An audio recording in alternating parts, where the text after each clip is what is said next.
pause. Press play. Don't pause.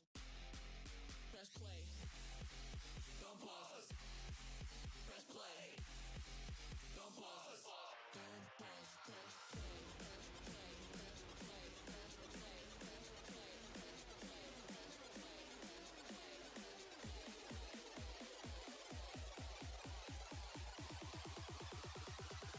Don't pause. Press play.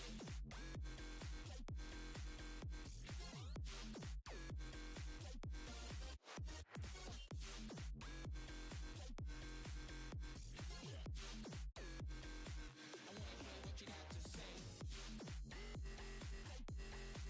Press play.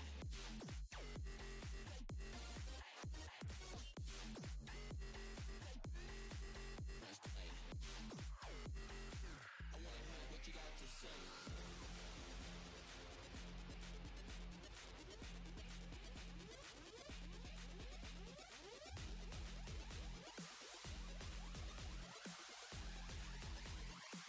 Don't pause, press play.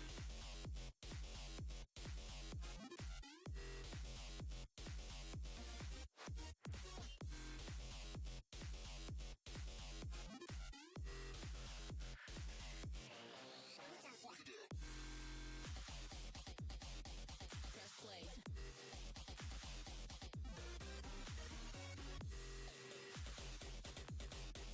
Press play.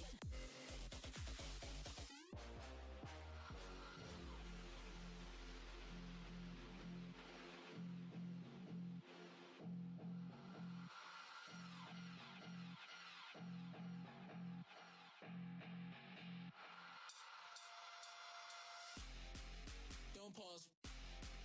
Press play. Don't pause. Press play. Don't pause. Press play. Don't pause. Don't pause. Press play. Press play. Press play. Press play. Press play. Press play. Press play. Press play. Press play.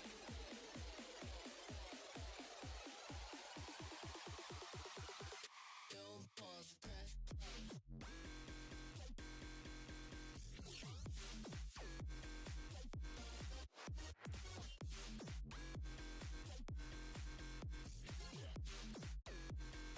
I wanna hear what you got to say.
Hello and welcome on in. How is everyone doing? Mo, thank you for that first. How you doing, buddy?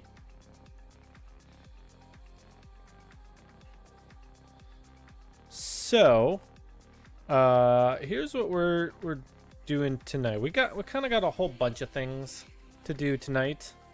First off, I figure since it's easy, I'm just gonna make an invisibility plugin that just turns everyone invisible. Just constantly. And then I figure what this will be useful for is stuff like if I want to do like a dribble challenge and like turn myself invisible, then like for the whole thing without needing to like hit certain buttons and whatnot to do it, then it'll just always turn me invisible.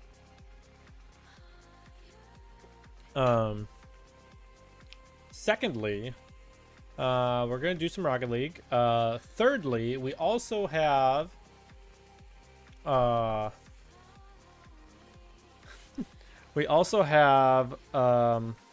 Astro going. But as you can see, it is currently like super clouded out at the moment. So if the clouds go away, then we'll continue imaging. They might be around for a while. Until potentially like after stream, but we're gonna just, you know, leave it until it's ready. Fourthly, if we want to go down the Astro route, I've got my second PC up and running, and we can do some Astro image processing while we do other things, or at least have some of the processing started. And I can show you guys some of the process by which I do making my images. So I've got some data on the California Nebula right here that I haven't stacked yet. So let's see how many items are in here. So we got 53 light frames. That's not a lot, all things considered.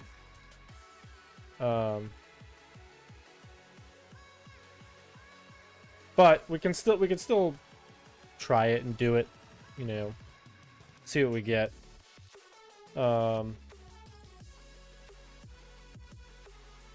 What else? I know we're still... We need to sync anything else? No, that looks like that is about it. So if I do this, is that gonna turn green? Nope, you're still gonna be... What are you waiting on? I don't know what you're waiting on. Alright, whatever. It seems to be here now. So, we've got that. And then, fifthly, if that's even a thing, at some point today, we are going to stop in to Shark Geek's stream and knock on his stream and have a little chat with him. So, what I want from you guys in chat are to think up some ideas, or some questions, I should say, that he could, that like we can ask him about either sharks or the vaquita, which the vaquita is like a, I think it's a type of dolphin thing, but it's like super endangered, like on the brink of extinction. They're trying to save it and whatnot. And I believe he's going to be doing a dive down in the Bahamas, I think, where he's going to be going with like a with like an expert on this animal, and he's going to be doing an interview with them.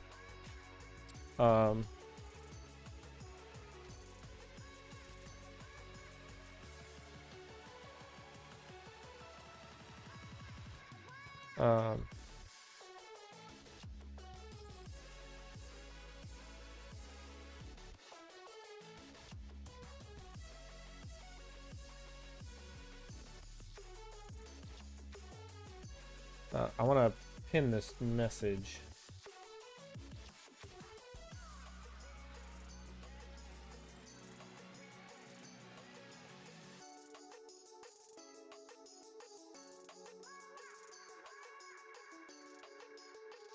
There we go. All right, I got it, Mo.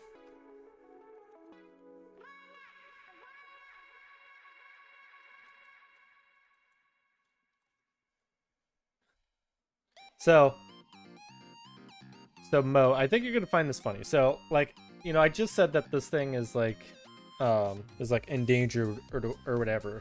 But I'm gonna lean into and play into the fact that I'm a shark on stream. And so what I want to do is I want to try and find ways that I can like subtly make the hint that like as things go on, it becomes more and more obvious that I'm just trying to eat this thing.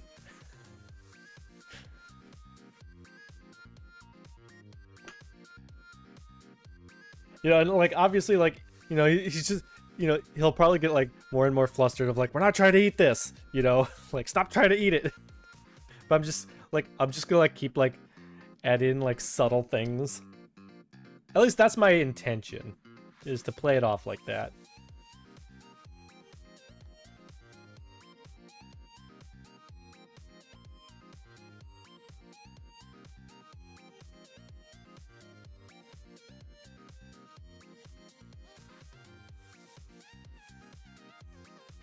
Which, by the way, I met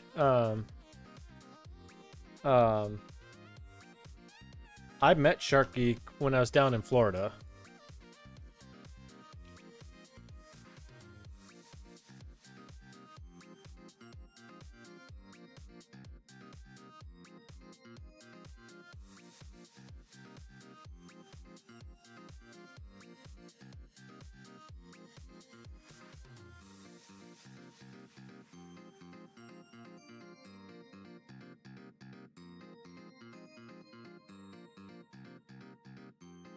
Alright, let me... That is not at all what I wanted to do. I wanted to do this. There we go. Astro data here. And then we go to... How many teeth does Gloppy have?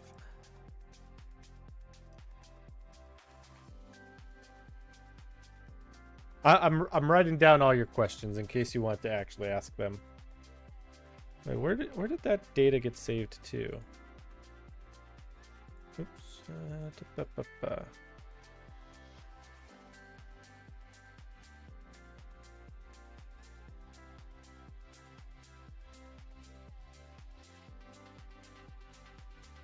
Oh, wait, why is it there?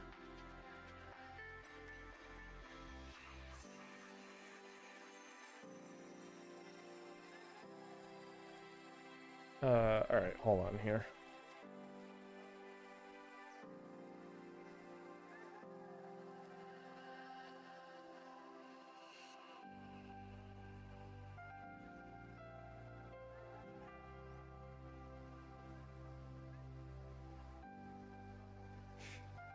I've synced the wrong thing.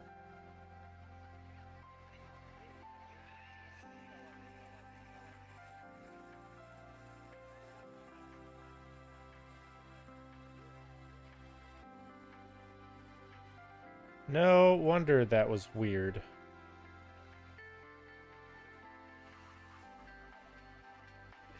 I'm sorry, I'm just leaving you with like this flashing screen. Hold on, let me...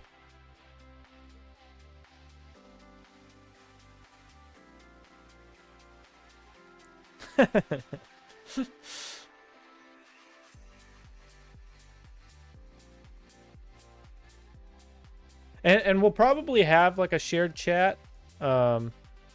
So you know, feel free to you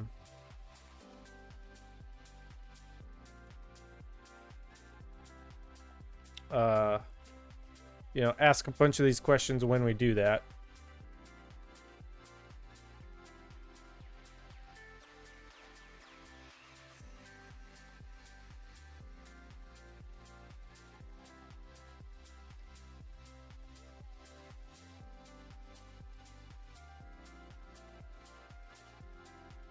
I'm too sarcastic to ask real questions. Yeah, so I mean, like, I've got like a couple of questions. Like, here, I'll just bring it in. You know, like what is it? How many of these exist? Like, how big are they?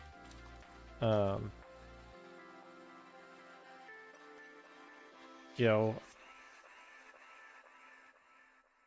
what's something interesting about them?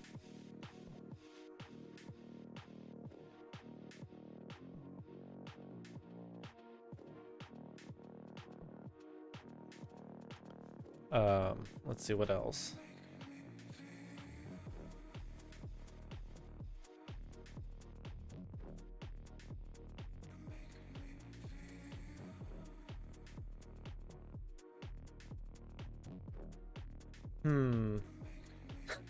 That's one mate with a shark. Whoa, now.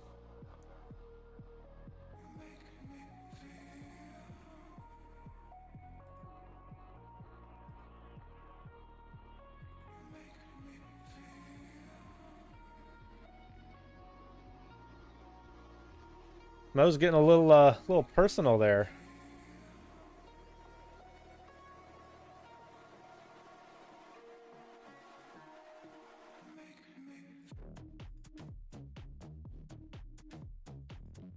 All right, where's this directory? There it is. His name might rhyme with floppy. I see you, Mo. I see you.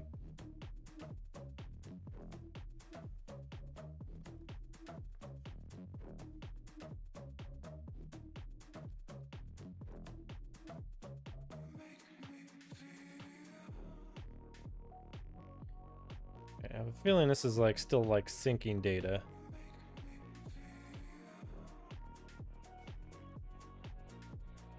So whatever, I'm gonna put this off to the side for now, while that's going through it. And then here's what I'm gonna do. I'm going to come into the ChatBytes plugin, and I think on every tick, I'm just gonna copy this over.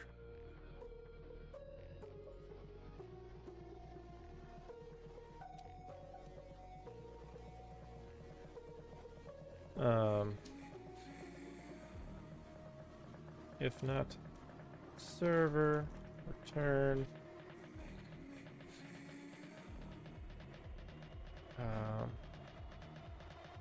Should process event.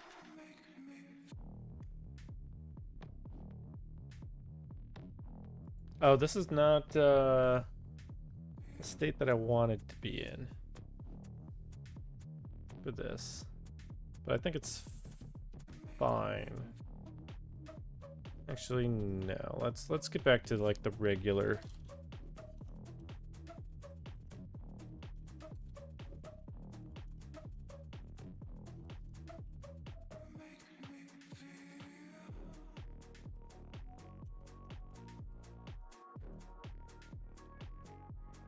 Okay, here we go.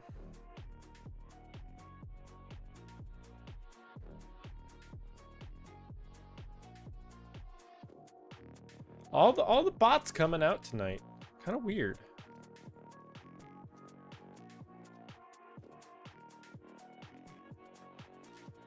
All right.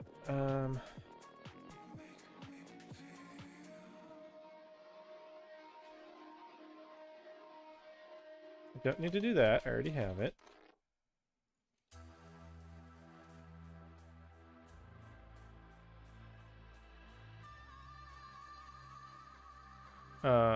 Is good playlist.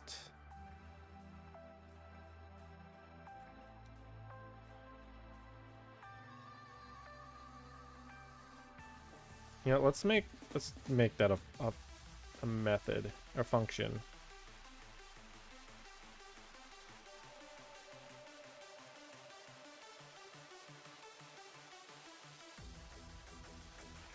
Bool is good playlist.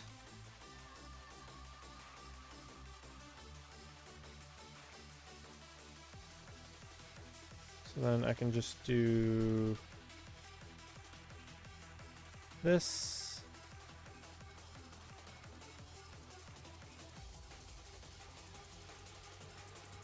Turn. We're not returning anything.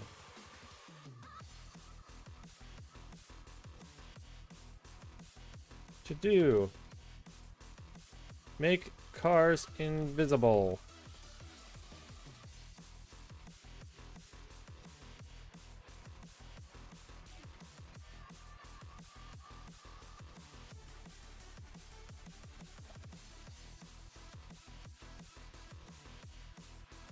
Alright, looks like we do have an ad break going right now. Chat lights plug in. There's the invisible effect. Here.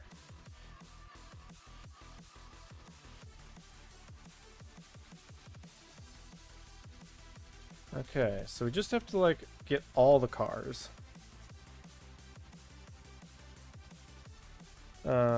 So there is a way to get all of the cars. Send the manager here. I feel like I have like a players get player list. What?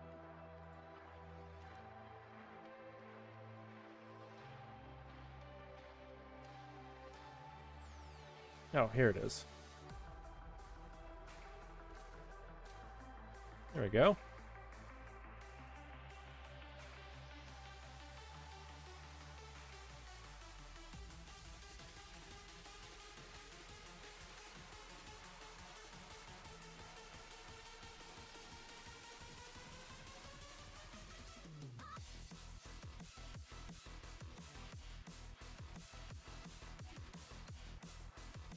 Wait, that's get pre's.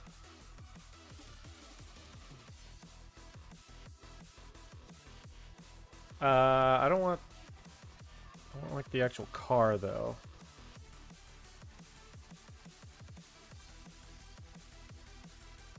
Actually, I think there's a method up here I have.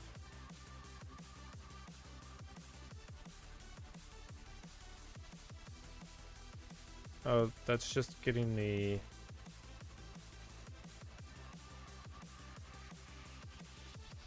Wait, how does the tornado effect work then?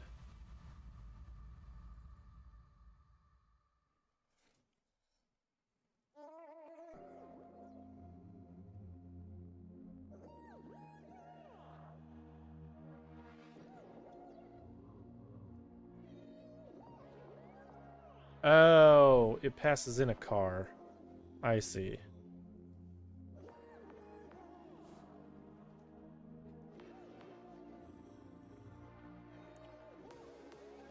All right. All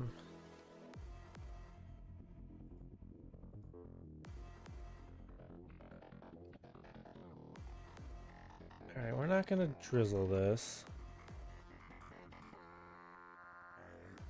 Where do you want to put this? Let's do a new folder and call it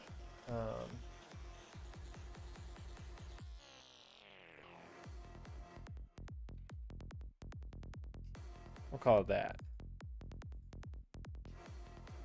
That's where we're gonna put it. So we have darks, flats, lights. We don't have any biases.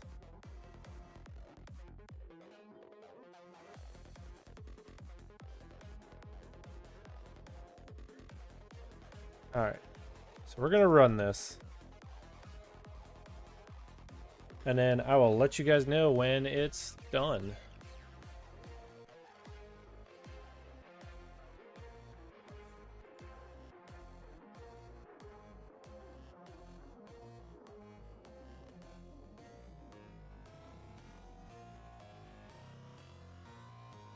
There's got to be a way to get the cars. Maybe server dot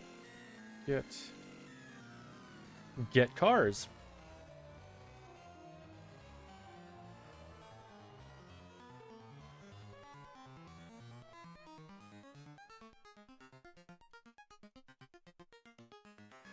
For each bar wrapper bar and cars. There we go.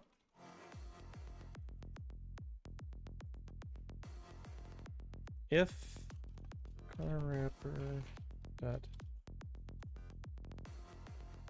get boolean, like, is it hidden?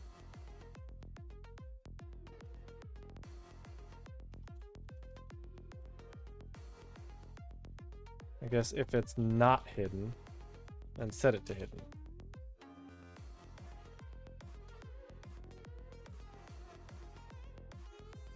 Wait, is Rocket League updating? Oh, Steam Cloud error.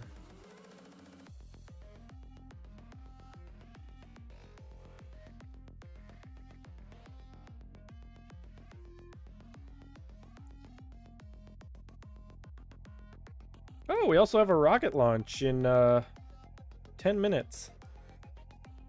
We should watch that as well.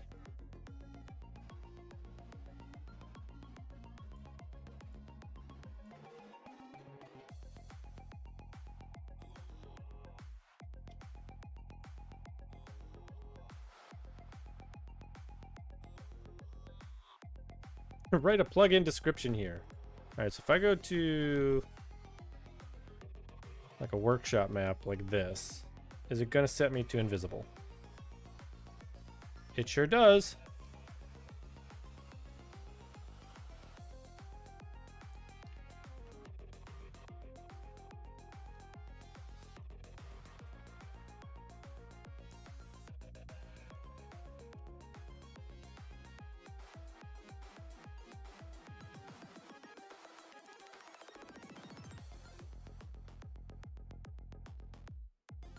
Oh boy, this is... I gotta, like, watch the speed of the ball.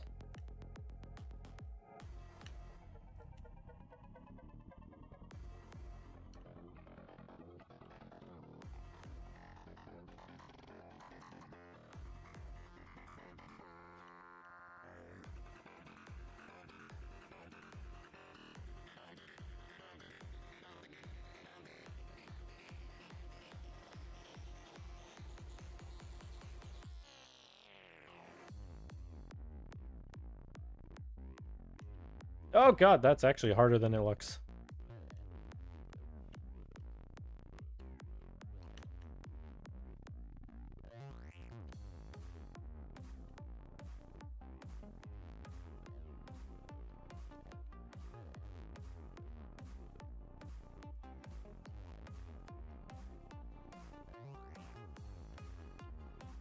All right. Got it under control.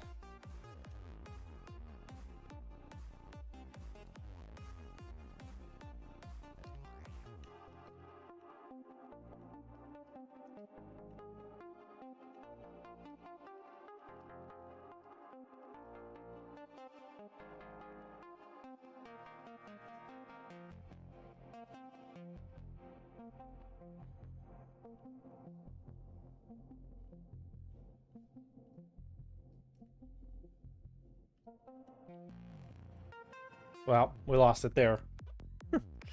All right, before we get too far into this, let me bring up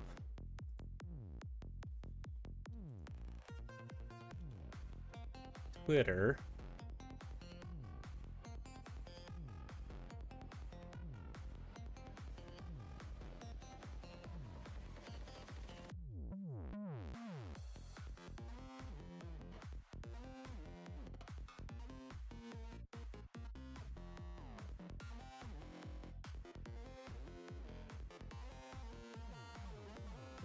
Oh, that was loud.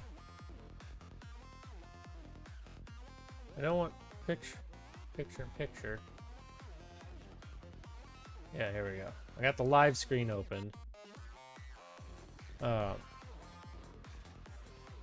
this is for NASA space flight. Wait, did it already launch? I think it already launched. But I just got a notification that it was in like 14 minutes.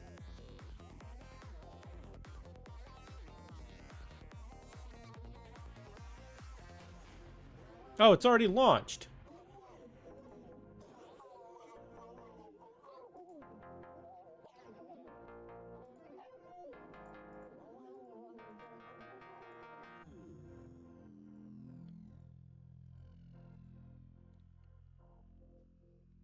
We already missed it. Although there is a ULA launch in an hour and 42 at 10:24.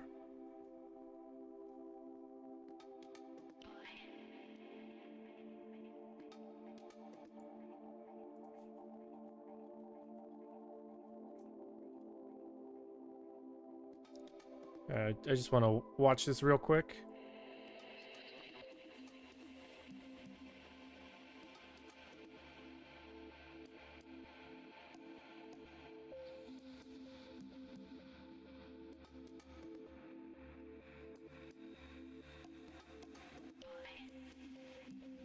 That's a very smooth tracking shot.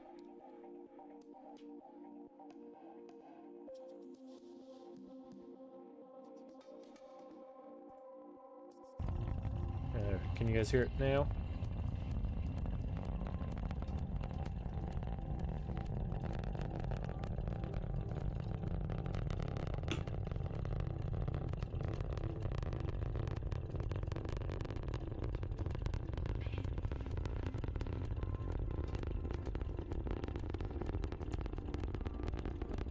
Well, we unfortunately know that it's and protect these things minutes late. And there's always some. a There's another launch flare stack as well in the bottom right. If you look, there's a flare stack there as well.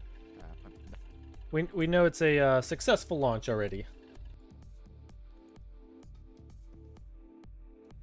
All right, so I'm gonna have to put this off to the side because I think they'll be streaming the other one because they're launching from the same location, from the Space Force Center or station in Cape Canaveral.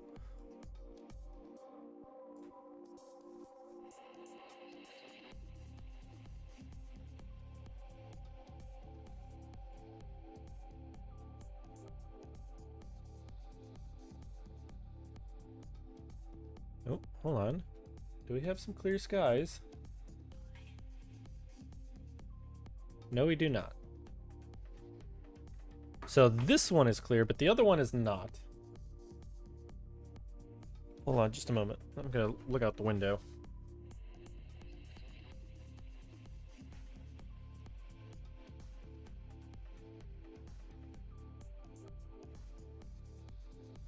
No, it is not clear. So there just must be like a break in the clouds, like right here.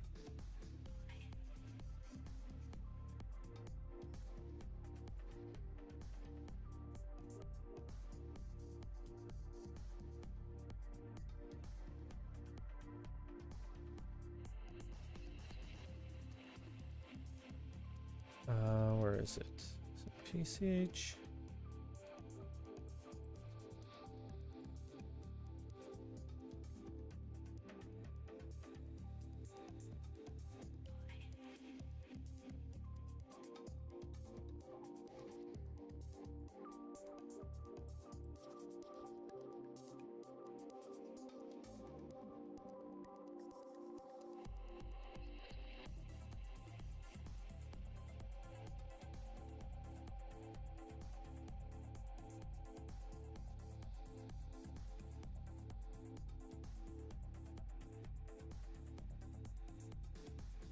Why do we... Oh, yeah, there it is. Makes everyone invisible.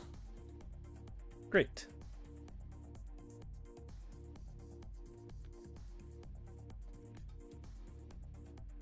So then, if I go into training or free play, will it make me invisible? I think it should. Yep.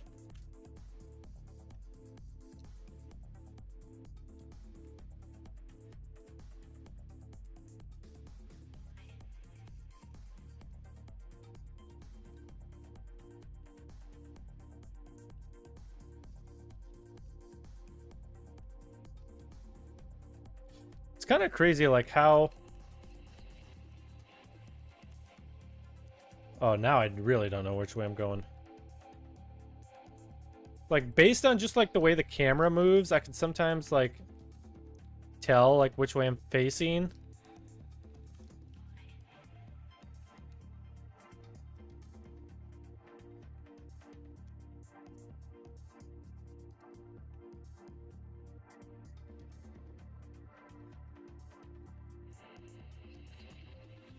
All right, so then if I turn this off,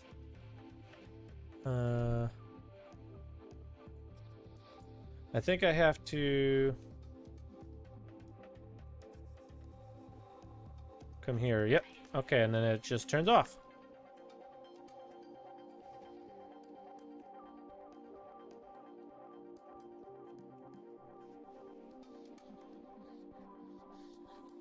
All right. So that was quick and easy.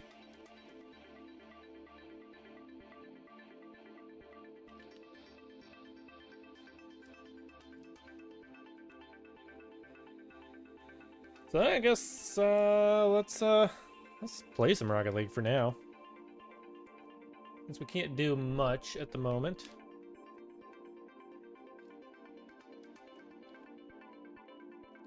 We gotta get some C3 back. Look at this. We're in C2 and it's a team of all Grand Champs.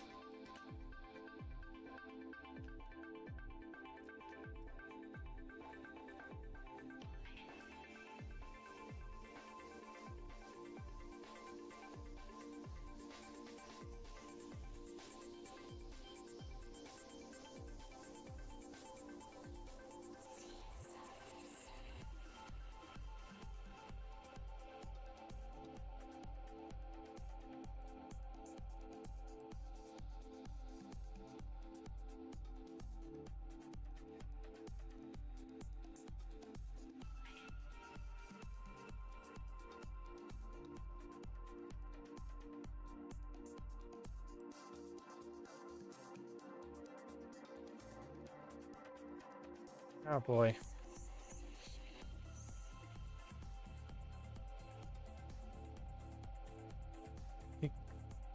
Yeah, he really did just dime them up. Instead of trusting me to make the save.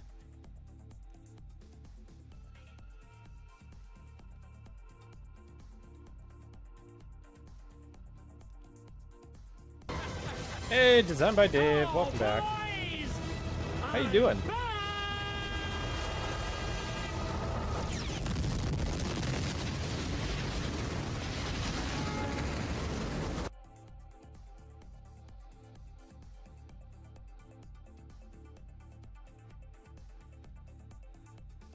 So, for those of you that don't know Dave, he is an astrophotographer and kind of designer builder. He designed his own telescope that you can 3D print.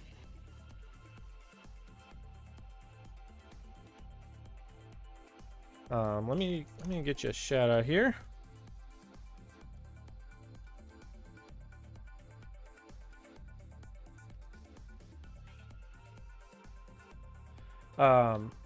Also, Dave, we've got some astro image processing running in the background right now.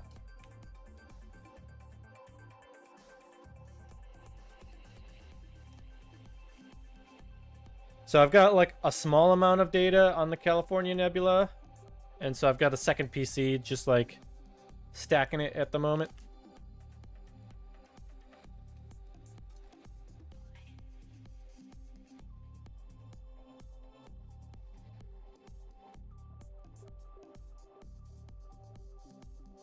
Just stacked 11 hours of HA on Pac-Man. Nice. My my bubble and lobster claw is at 40 hours.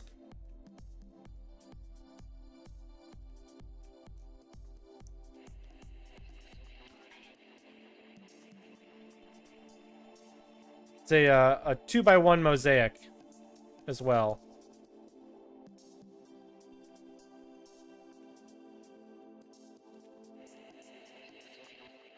Oh, I couldn't.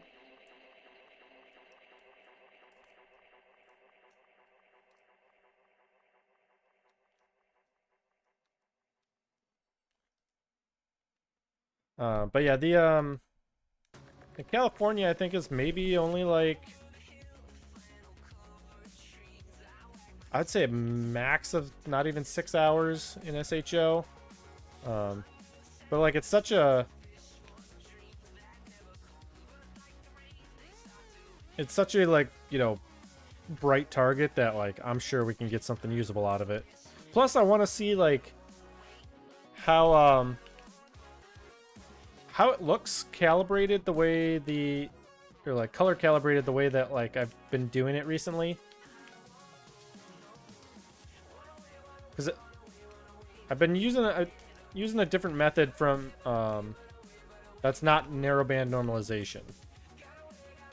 So I want to see how it looks with a different calibration.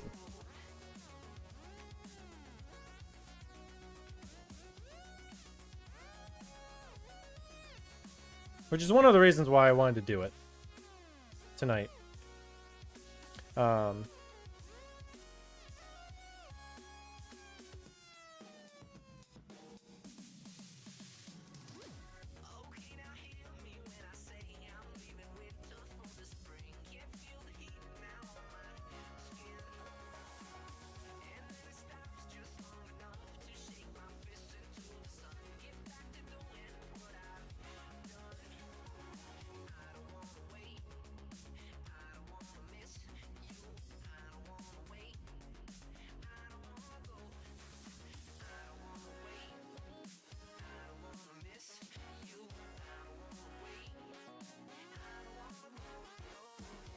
I don't know why this team won't give up.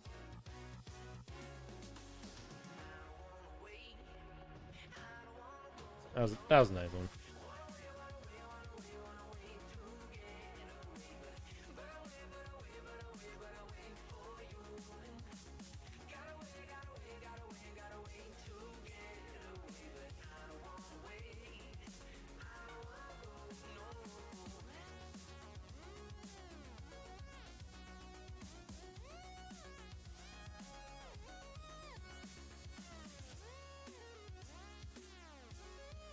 But what you been up to, Dave?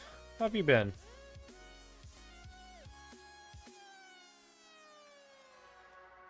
Ooh, we blocked it.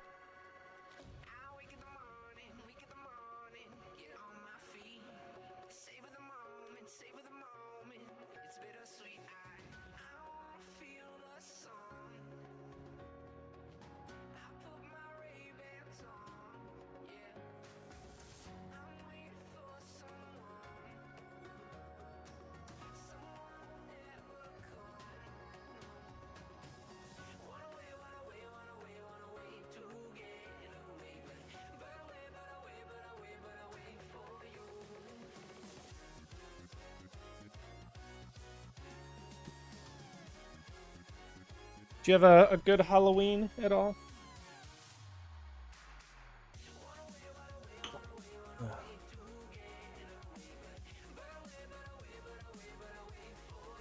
You know, weirdly, I'm seeing some clear skies at the moment.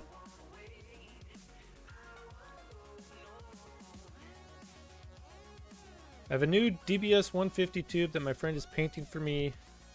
So that should look very nice. Ooh, how you doing the paint? He does like proper auto paint. Like, are you just doing like a flat color, or are you doing something like cool with it?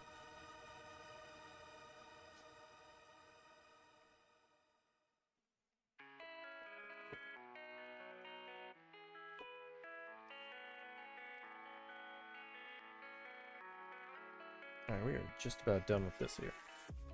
Ooh, nice. You know, because you gotta go speedy. You gotta go fast.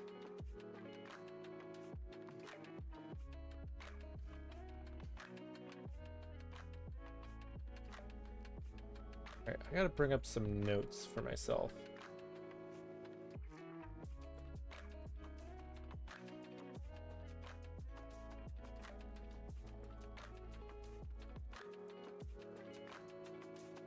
It is a fast, right? That's what I'm saying. That's what I'm saying.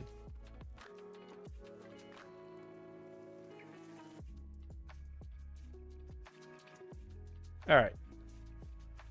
So we're done integrating here.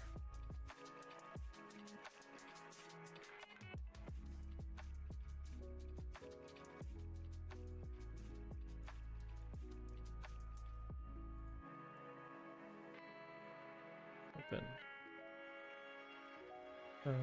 Here, master.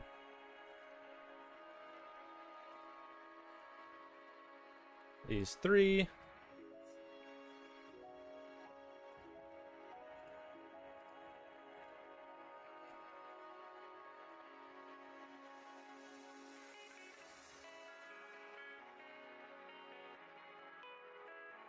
Wait, is there no like S2 or wait, which file is this?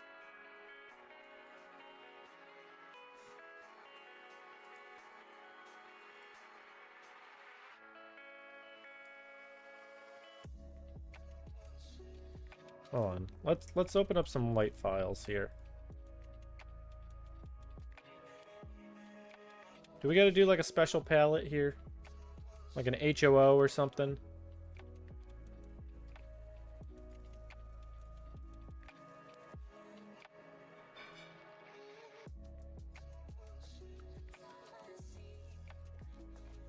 Okay, so we have sulfur.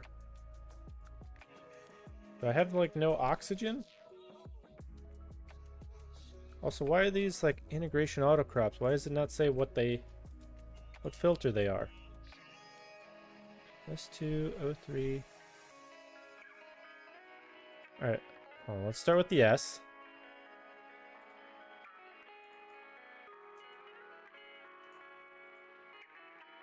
Okay, we have S. I'm guessing we don't have O.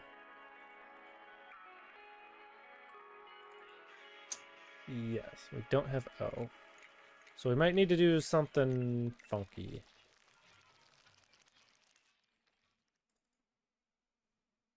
But we definitely have an H.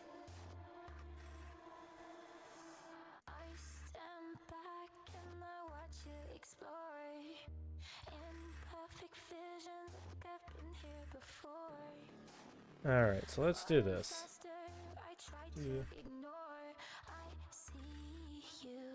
Automatic DBE.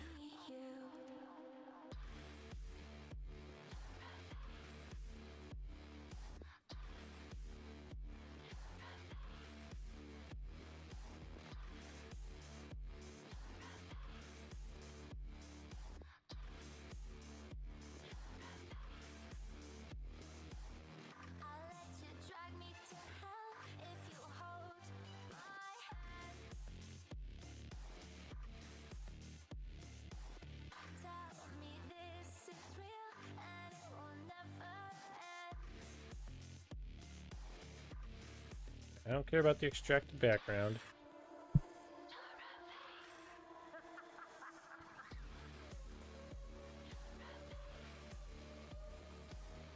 Oops, I wanted tile. It actually, hold on. Is there actually something there? Hold on, so when I look at this, like that.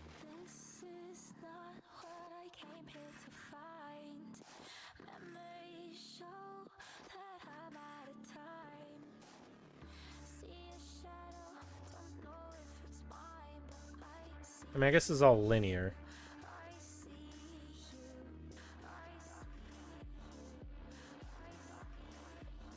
But, alright.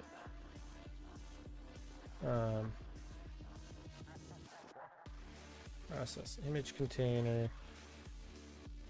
Select all.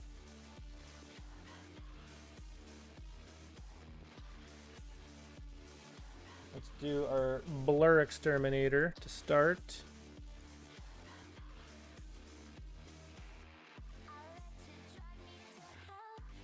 I'll do it on the image container.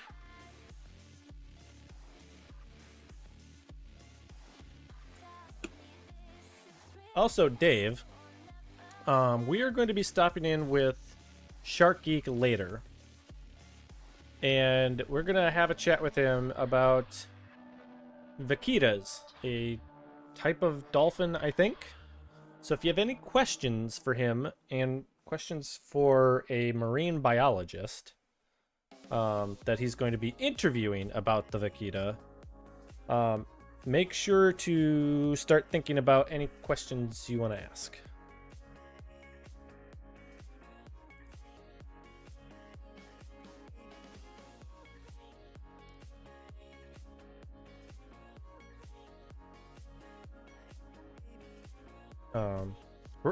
I don't have a specific time as to when we're going to do that. We're going to do it at some point. So, you know, just kind of whenever we feel like there's a low or a lull.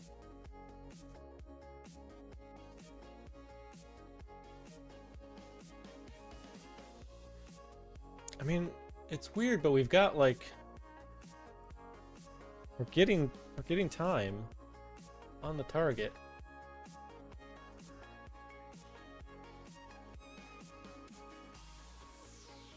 I don't know why.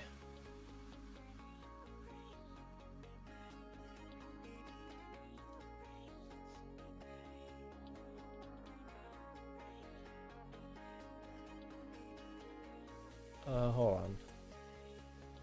So let me bring this here so you see what I'm seeing.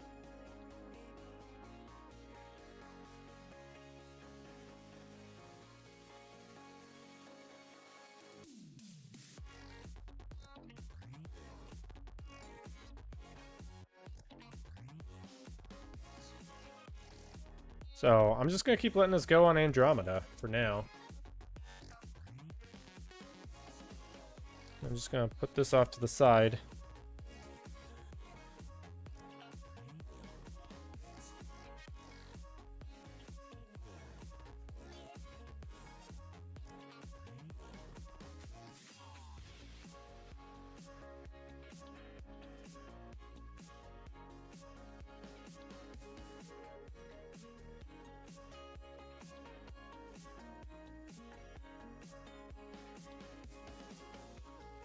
All right. Channel combination.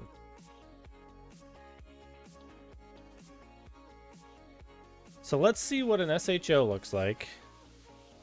And then let's see what like one of the other ones looks like.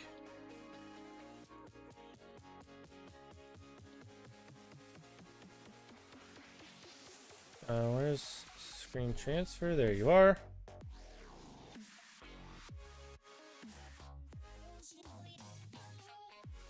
And of course, as soon as I tell the telescope to start recording, clouds roll in. Naturally.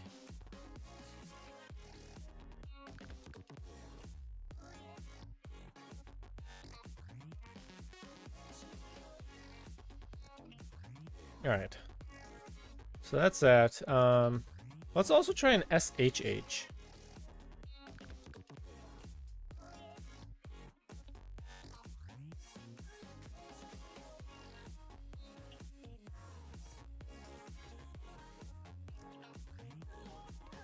All right, chat, which should we do? I'm thinking we go with SHO for now.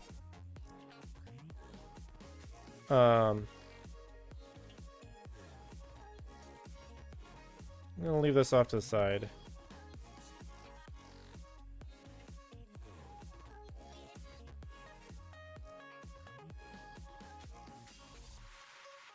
All right. So let's do the new method that I have for this. Okay, so first we got to do find background.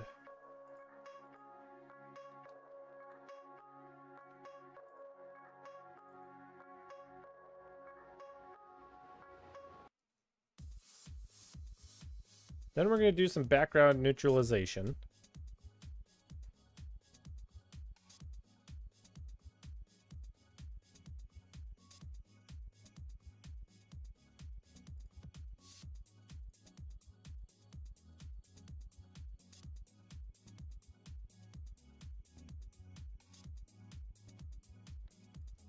So we have our reference image.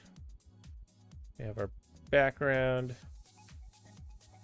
And then we apply this to here.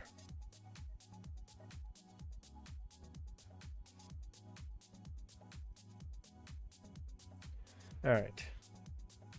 So now we're going to clone our original. We're going to call this white reference.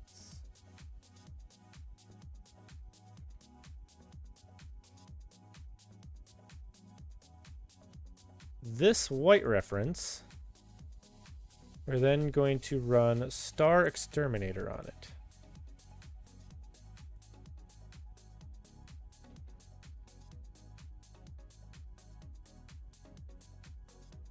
But we're not going to keep the stars. We want a starless version.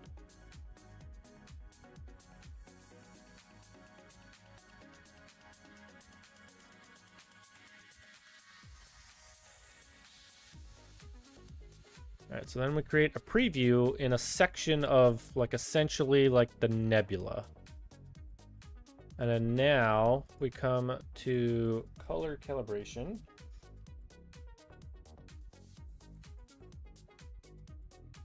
So we use the white reference as the reference image. We turn off region of interest. Take our background.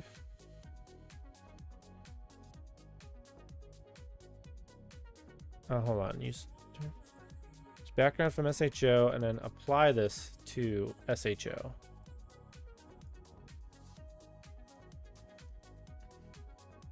So now we can do a linked stretch.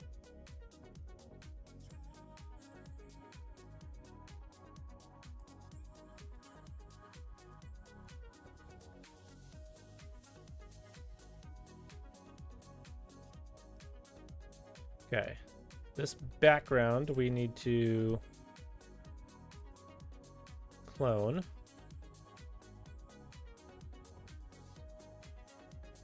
And we're just going to call it BG. So now we get into pixel math.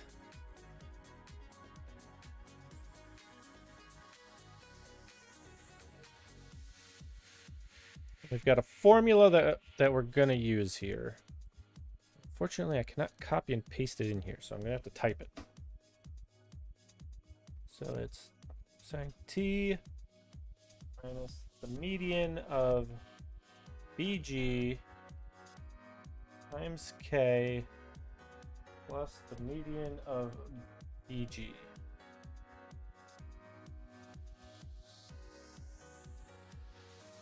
I'm going to take that for here and here. This is just going to be T. And then here's where we're going to clone this for now.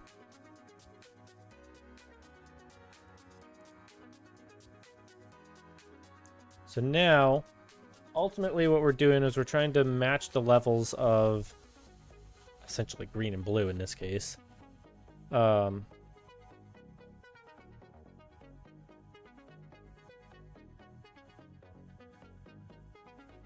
Or I guess green and red. But the reason why I made a clone of this is because it was just...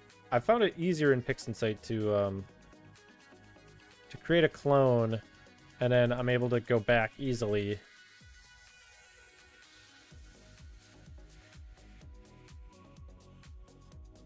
And actually, this is looking pretty good so far, in my opinion.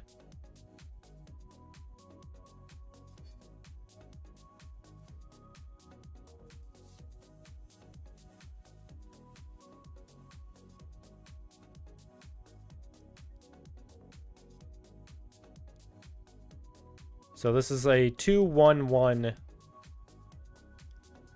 version. And I kind of like it. So let's apply it to our original.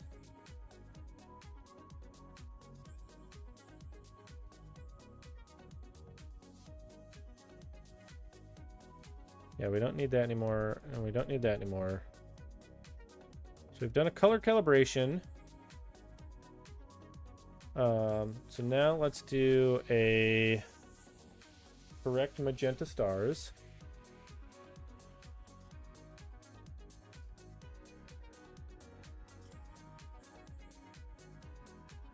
I'm not gonna do all of it. We're just gonna do like an 80%.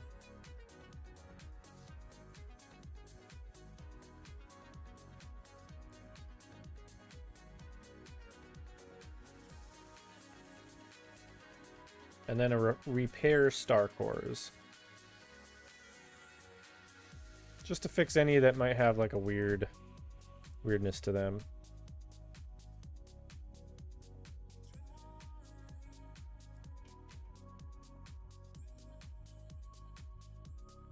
Alright, so now we can do a stretch.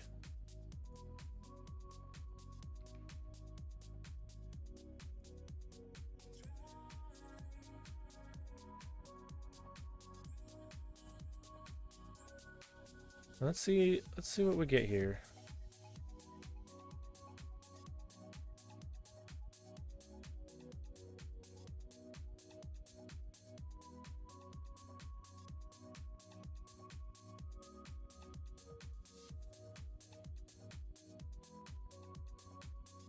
We bring this to linear and we bring this back down.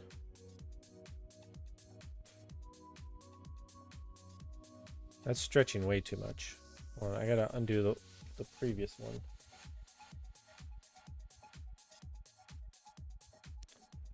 And do something like this. Send that up.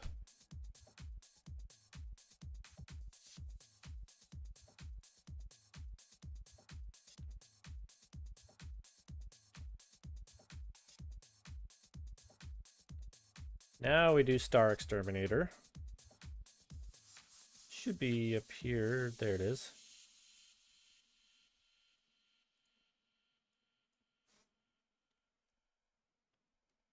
Also, I believe it is a full moon right now. Just FYI.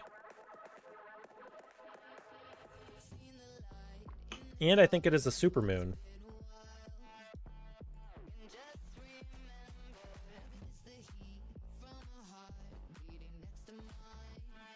So let's do a range selection.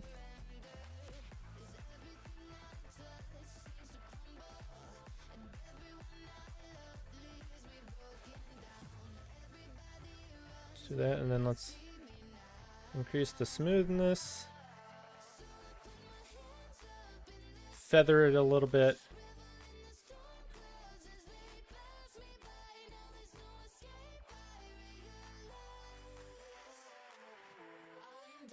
Now we can do curves.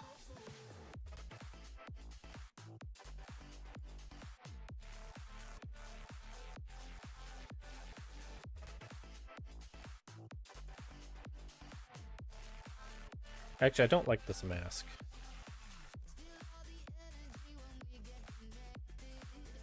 This is the preview.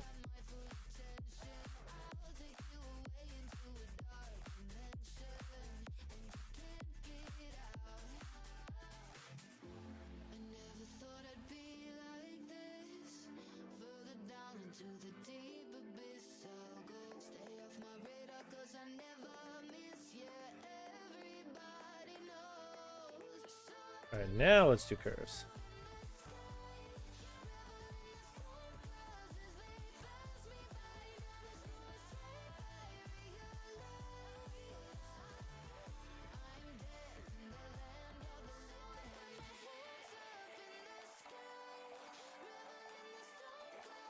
We're just bringing out some of this brighter stuff to add a bit of contrast to the whole image.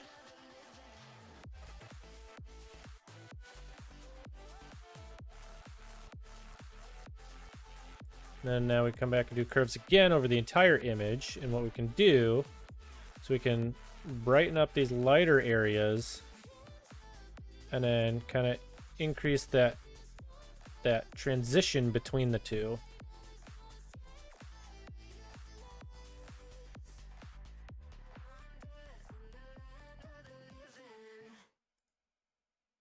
Then now, if we bring up the chroma, we can really, like, you know, make it like, you know, fire.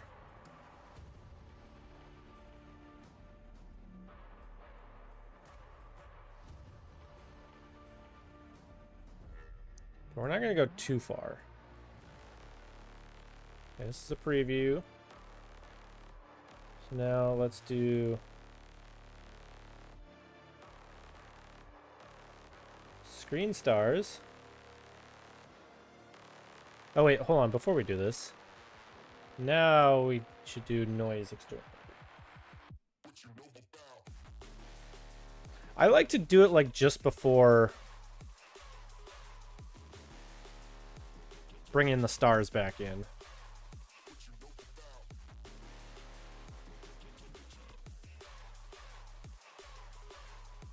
Also, hold on, I'm gonna check the clouds.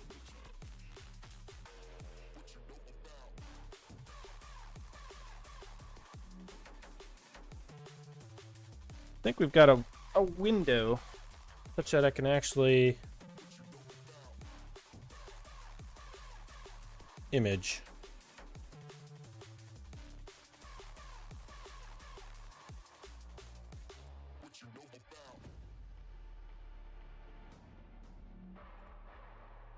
Those are some nice colors. Well, thank you. So this is just SHH right now.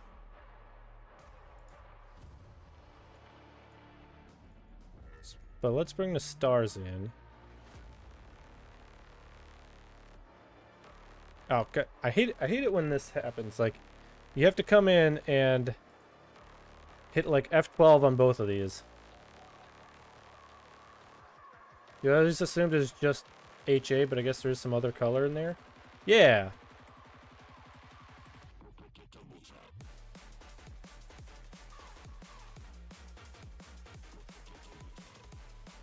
I mean, there's sulfur. You know, it's weird because like I've also seen photos of the California Nebula where someone had some blue in there.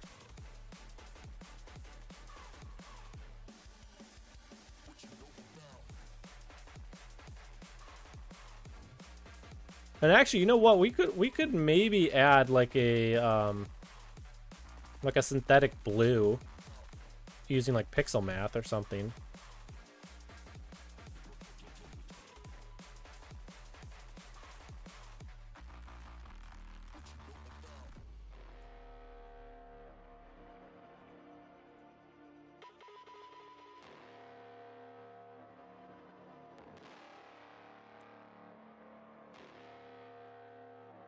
Yeah.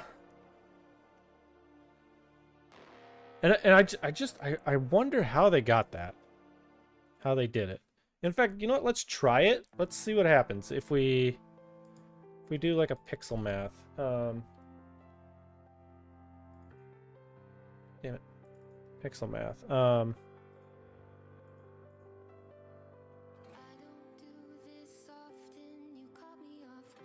So this will be let's do a half and half weight.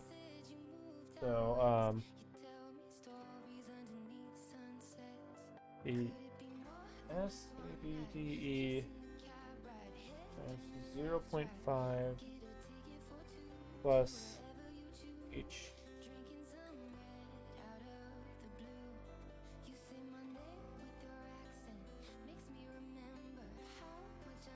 And then let's see.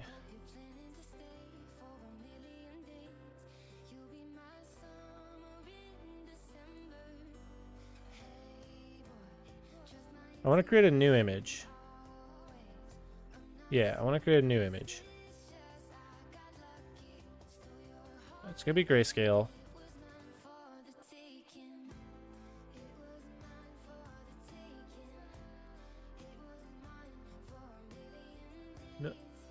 No such image. S-A... Oh, it's A-D. Oops.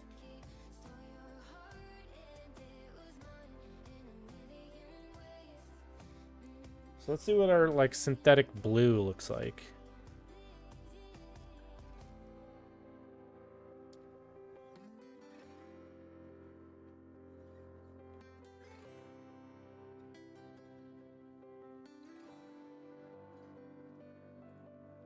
All right, so here we have this one. So now let's try going back through and seeing what we get with that synthetic blue.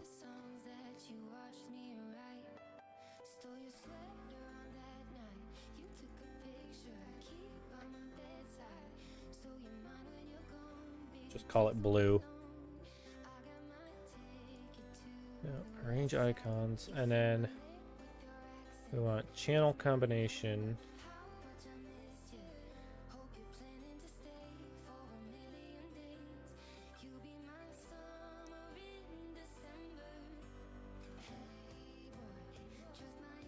Okay, so if we unlink it. All right, so we get something that's like very, very blue.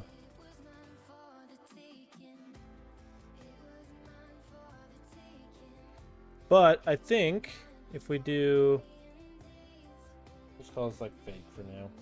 I think if we go back through that process of doing the star removal and then the white balance.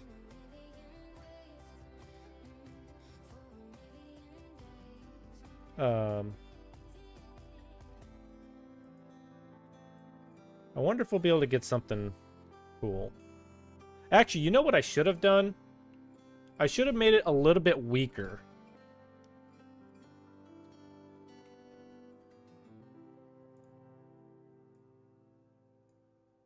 Because otherwise this might be too blue.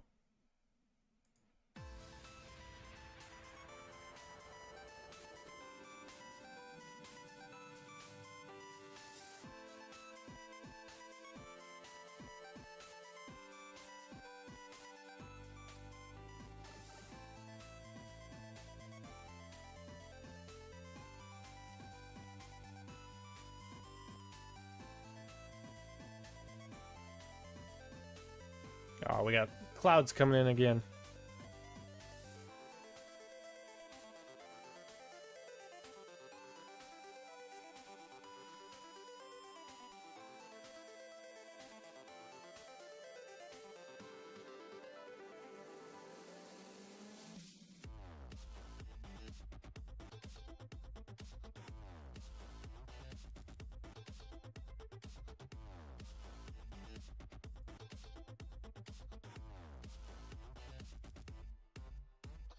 Oh, wait, I want to do a linked stretch.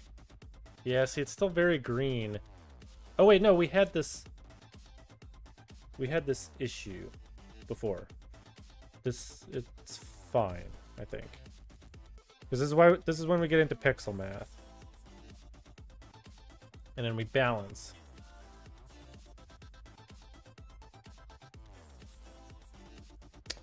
Damn it, I need to type that. That thing again. Actually, or is it still in? Hey, it's still in there.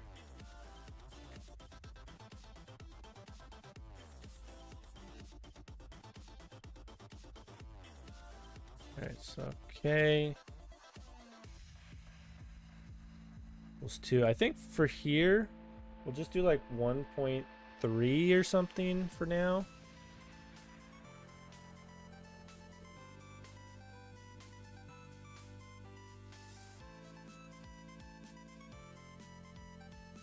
Oh, right. Oh,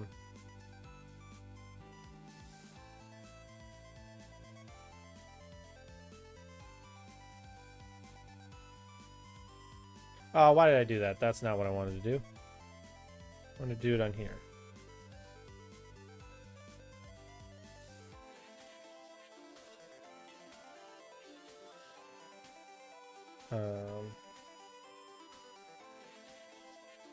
Do I want to add any? Hold on, let's make this just T for now.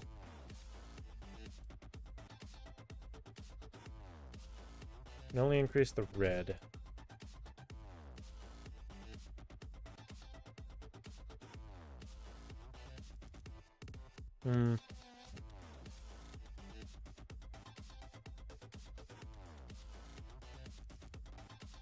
I think the problem is that the green is too strong of a signal. So because it's too strong, it also comes out in the blue as well.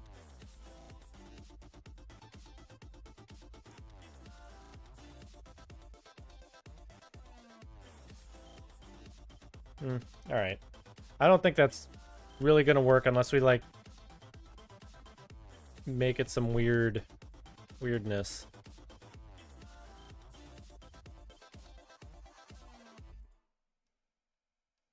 But hey, this looks good. In my opinion. I mean, we, you know, have a little bit of, like, faint dust and whatnot. I also like running dark structure enhance. Kind of get some of this dark stuff a little bit darker. Yeah.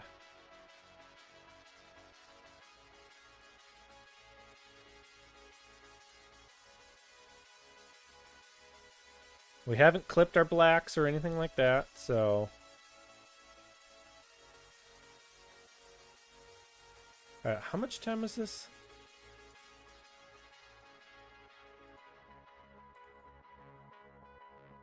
Gotta look at it again.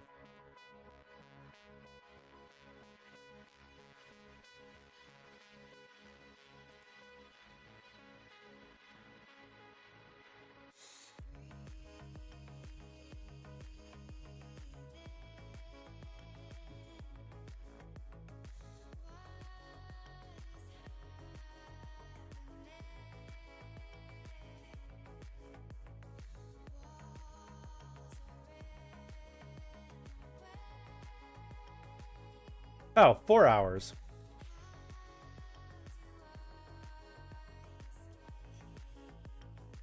Oh, okay, not really, because that doesn't count. So 3.5 hours.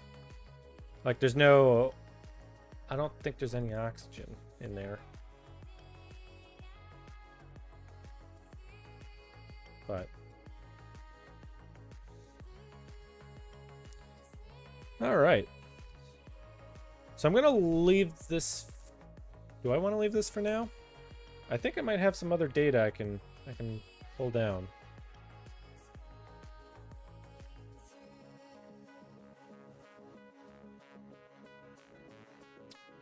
We could do some of these.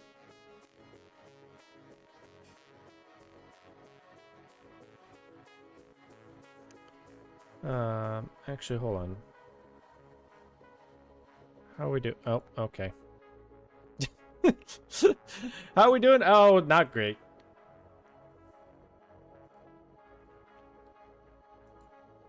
But yeah, Dave, so I told you that I bought that ASCAR FRA 135, right?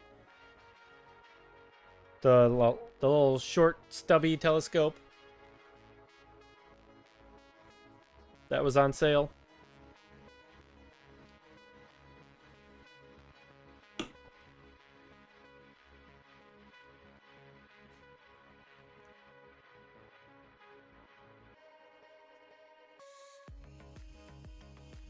Yeah.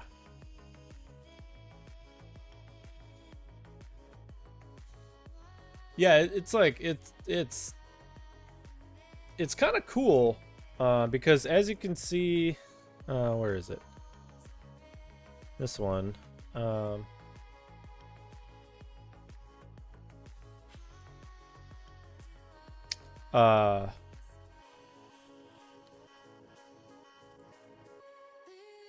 Let's see if we can get an image. But like it can fit the entire Veil Nebula into like its view.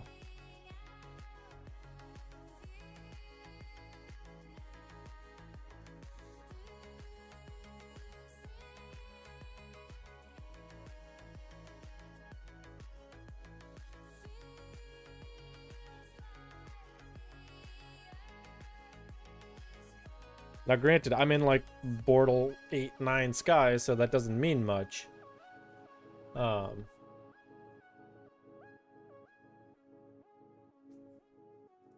Yeah, like I could basically do this and get like pretty much the entire veil.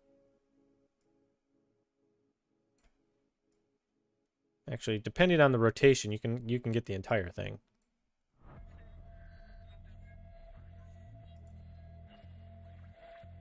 But you can kind of see the eastern veil here.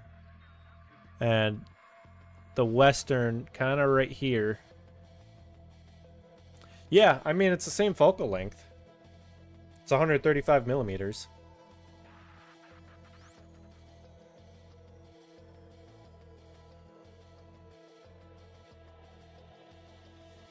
Oh, well, there you is. Exactly.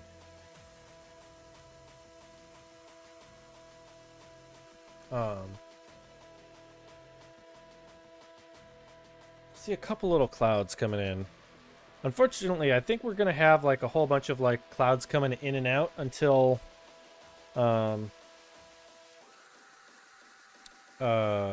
like after stream. But let me check to see.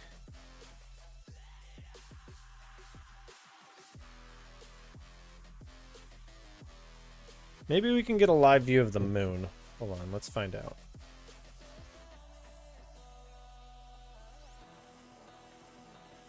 Yeah. Let's try and get like a live view of the moon. Imaging orbitals, moon, load.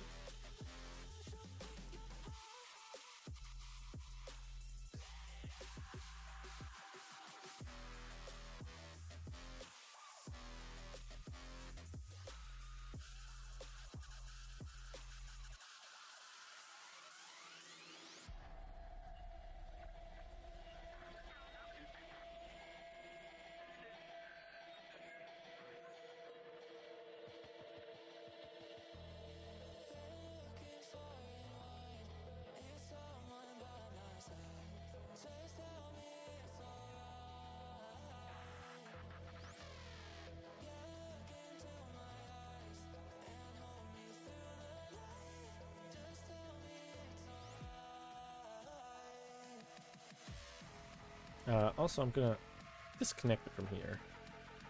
So I know that sometimes it has an issue.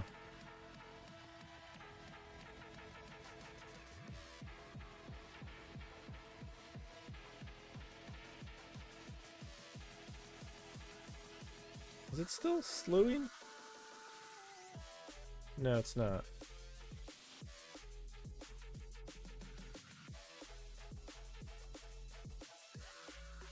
Why do I see no moon? Okay, we see the direction it's in. We just gotta go that way.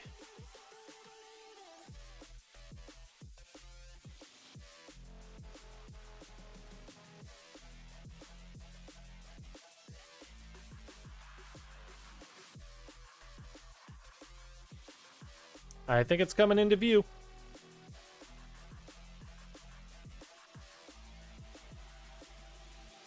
And so are some clouds.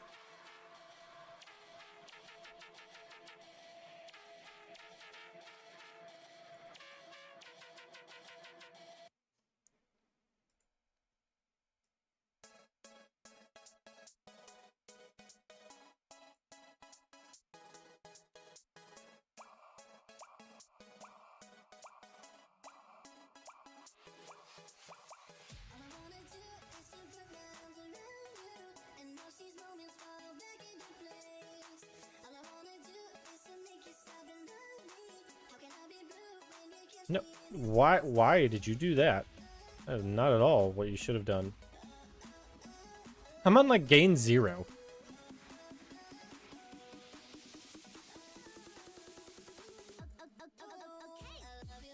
I feel like I need like a little bit.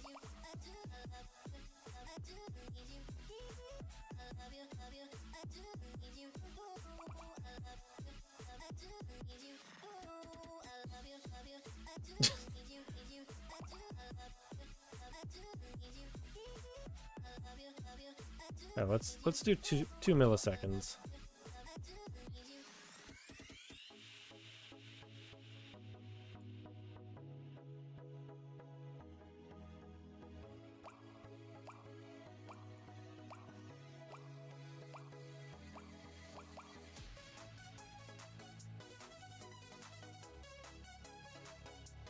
All right. Let's first off, let's come down to 1,000 by 1,000.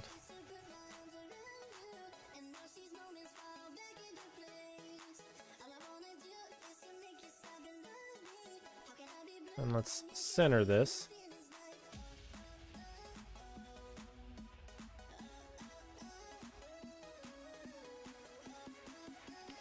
And then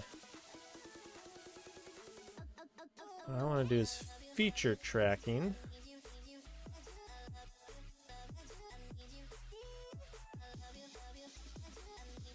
Then let's calibrate so we can track the moon.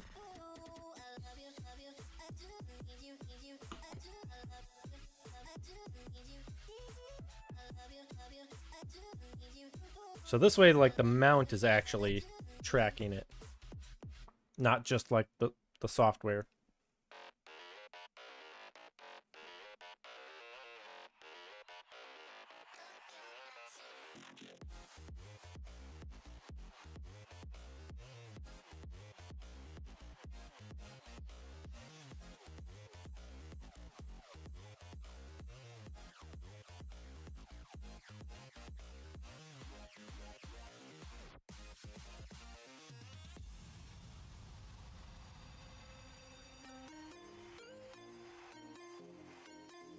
All right. Has anyone thought of any new questions for Shark Geek?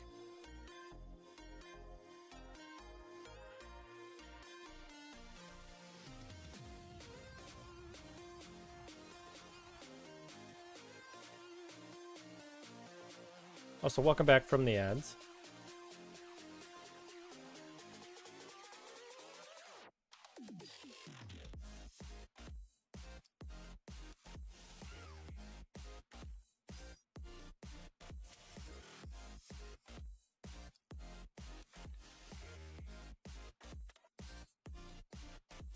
I'm trying to think of what other questions could we ask him.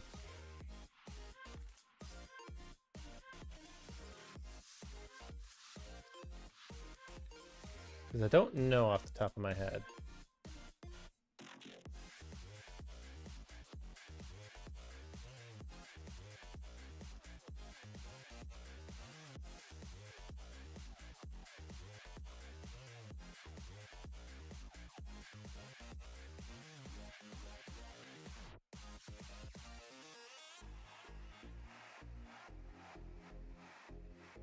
What else can we do?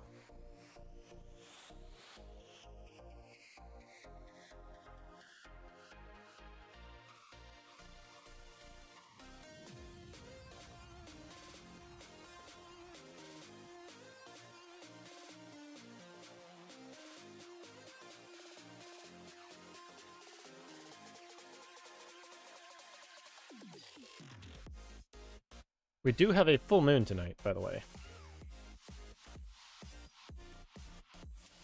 And yes, I am mooning you right now.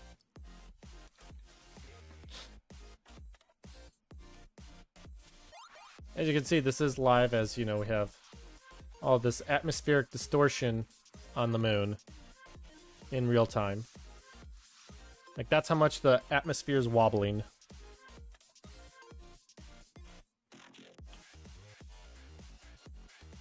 It's like a soup.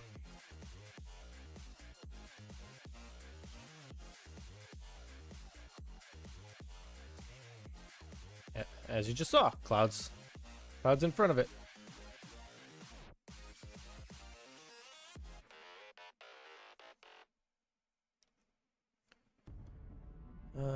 All right.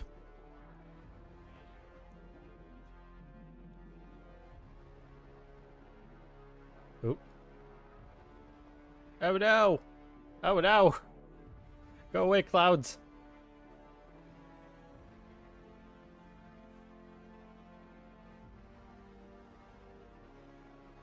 Now let's take a snapshot of this.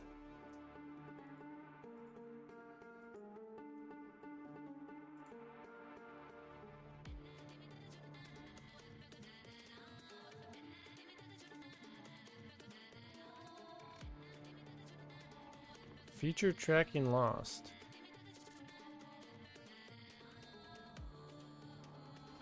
Actually, all right, let's do this. Instead of Instead of that, let's do like a live stack.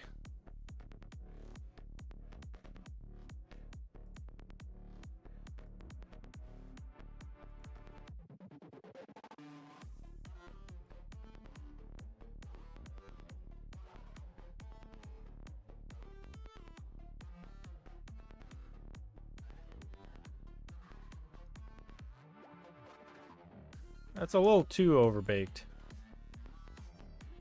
in my opinion.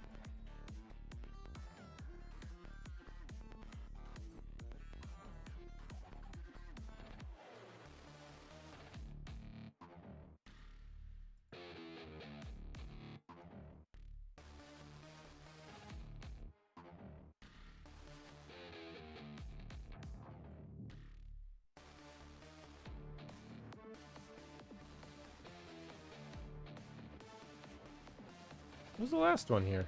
D ring?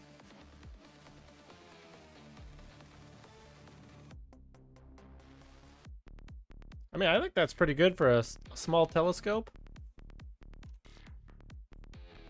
That doesn't have like an autofocuser on it.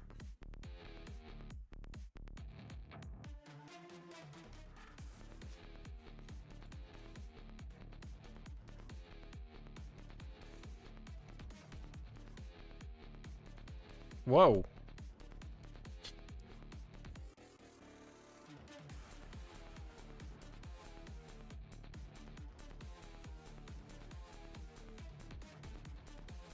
Let's turn down the gain.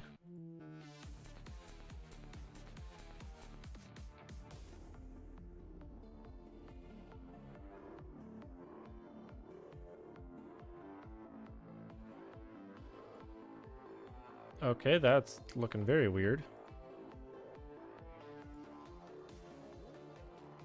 Oh, I think there's clouds happening, so it's getting all funky. All right.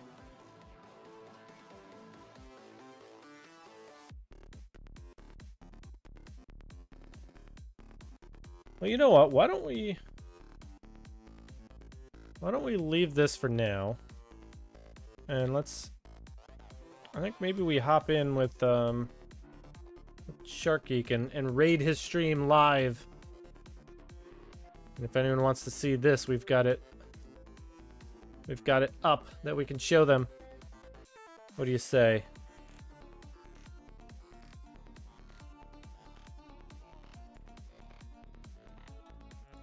All right.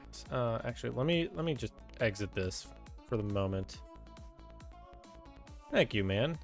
Oh, do you want to see my my current progress on the bubble and lobster claw?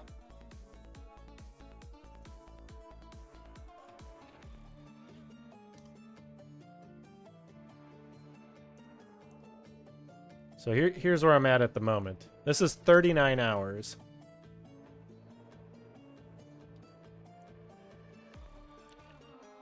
Actually, hold on. Let me load up the PNG, not the not the TIFF, because otherwise I can't zoom in.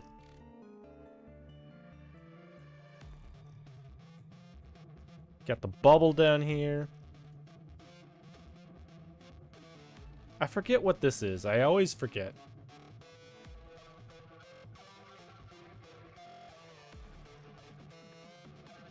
But this is using that technique that I did earlier for the California, of doing the color calibration instead of spectrophotometric color calibration.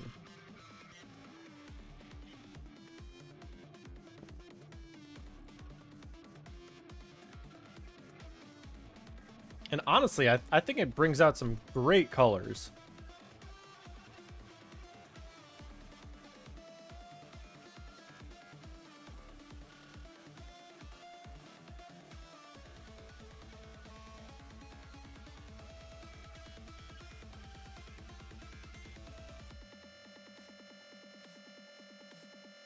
It's like here's 28 hours. That's not what I wanted. I wanted this one.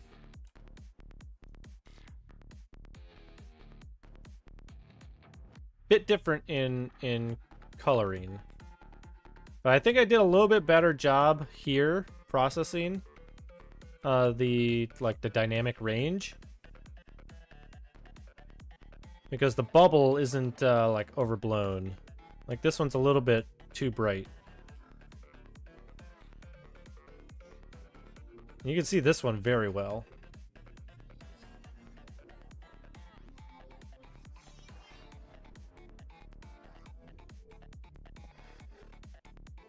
But ultimately, I think I've got a really good process down. Ultimately.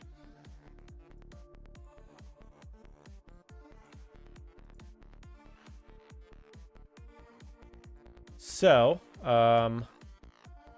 let's do this. Let's gonna move this over to the side, and then I'm gonna go over to the stream together.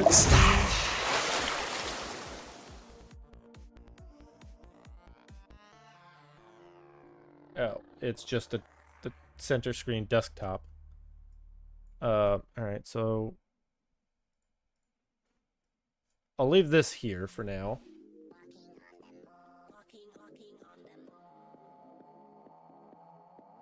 Wait, do I have it on just chatting? Hold on. No, I do not. All right, I gotta go back to the other scene.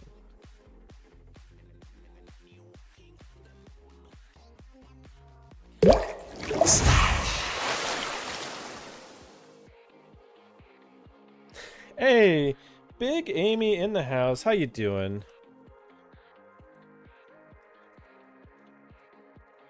Welcome on in. Nice barn.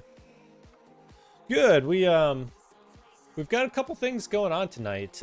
First off, we've got a an astro image that we processed live on stream here, from some data that I've been collecting over a couple of nights. And we're trying to do some live astrophotography at the moment, but we keep getting clouds. However, if I come here, we have a live view of the supermoon right now, where the moon is at its like closest while also being a full moon. I think it's like a plus or minus like 10%. They call it like supermoon. They absolutely are. But this right here is a live view of the moon. As you can see, it is all wobbly. And that is due to atmospheric distortion. But yeah, I have both telescopes out, and I think I'm supposed to get clear skies around after like midnight. So yeah. Also, in about 35 minutes, we do have a rocket launch that we're going to watch. I have it up on Twitter at the moment. It is going to be a ULA Atlas V launch.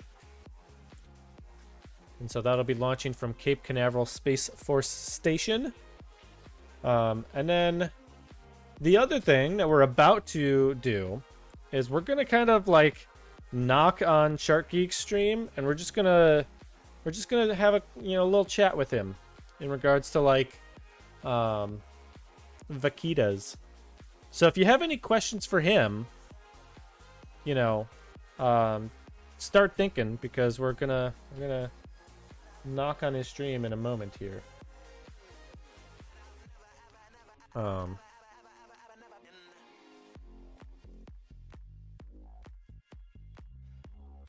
Now let's see if we can I forget how to do this. I thought I had a thing for like stream together. Oh, there's a thing in the dashboard. All right.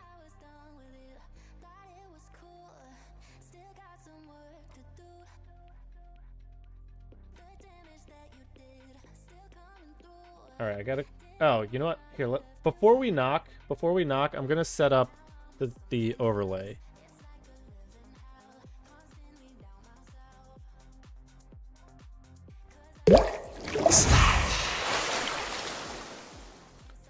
All right. So you should be able to hear me.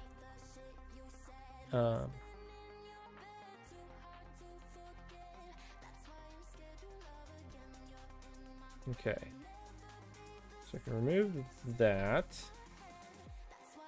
Browser. Stream together.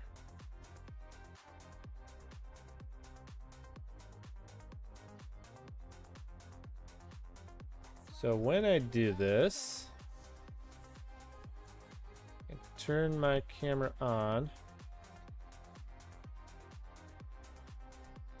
OBS virtual camera. Let's start that up. Okay, confirm. You guys don't see my camera, do you? Oh, now you do. Hi.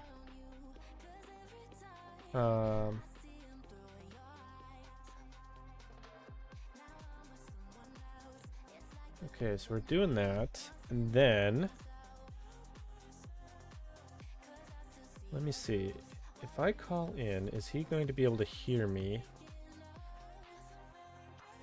So I turned on shared chat. All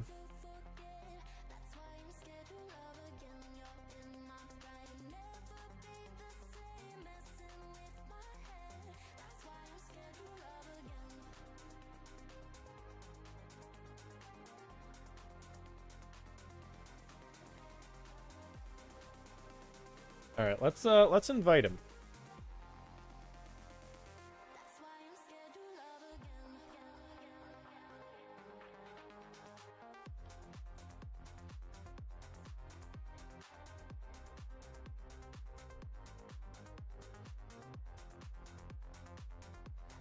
All right, let's. I'm also going to turn my music off for the moment.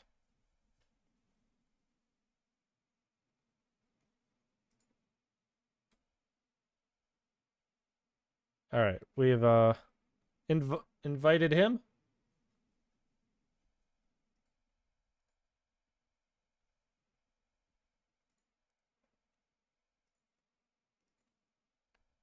There is a knock at the door.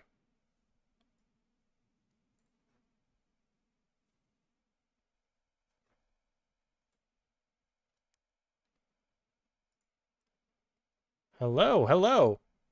Wait, can you hear me?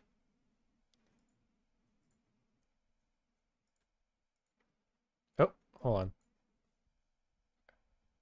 Oh, I can hear you.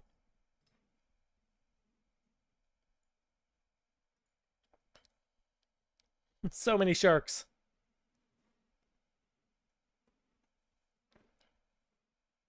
All right.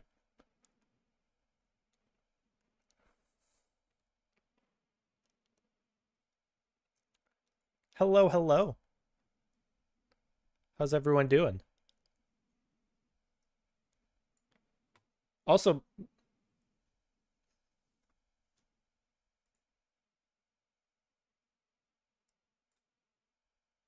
can you guys hear him on my stream?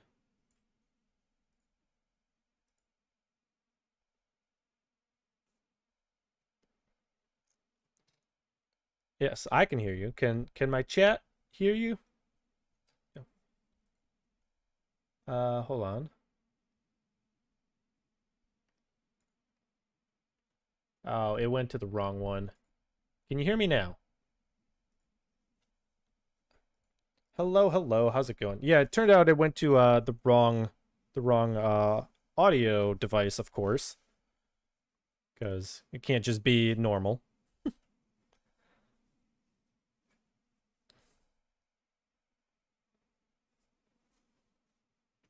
Yeah.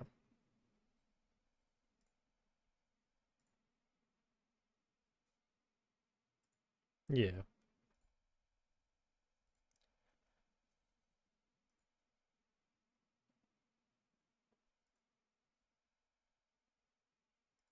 Okay. Nice.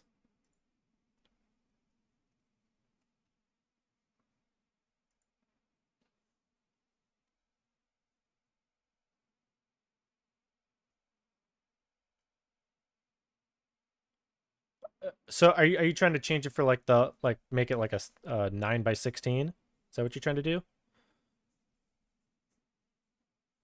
Yeah.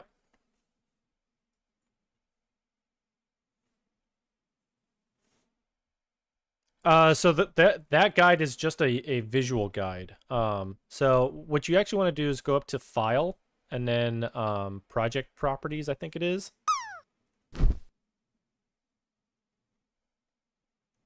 Project Settings, and then in there you can change it to you can change it to like a vertical. It says hold on, yeah, keep it at 1080p, but then just below that drop down is a use vertical resolution. So it'll actually switch it. Uh, the 1920 by 1080. And then no, just click the use vertical resolution right there. The checkbox. Also, BitGame is saying they can't hear me on your stream.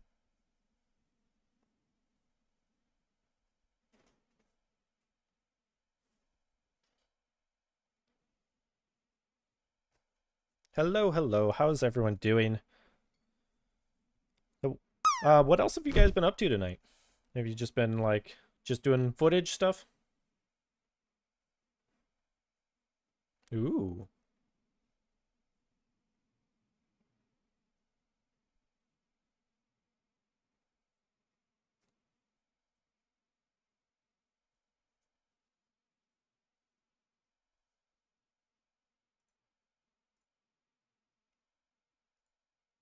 Gotcha.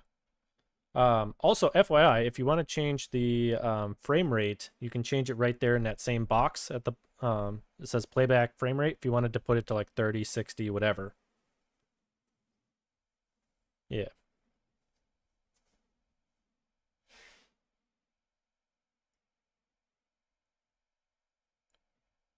So oh wait, it coming through.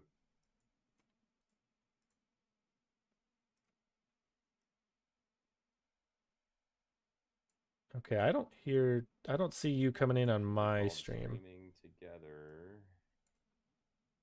Chat, There it is. can you Okay. hear him on Say mine something. now? Gloppy? Yes, hello.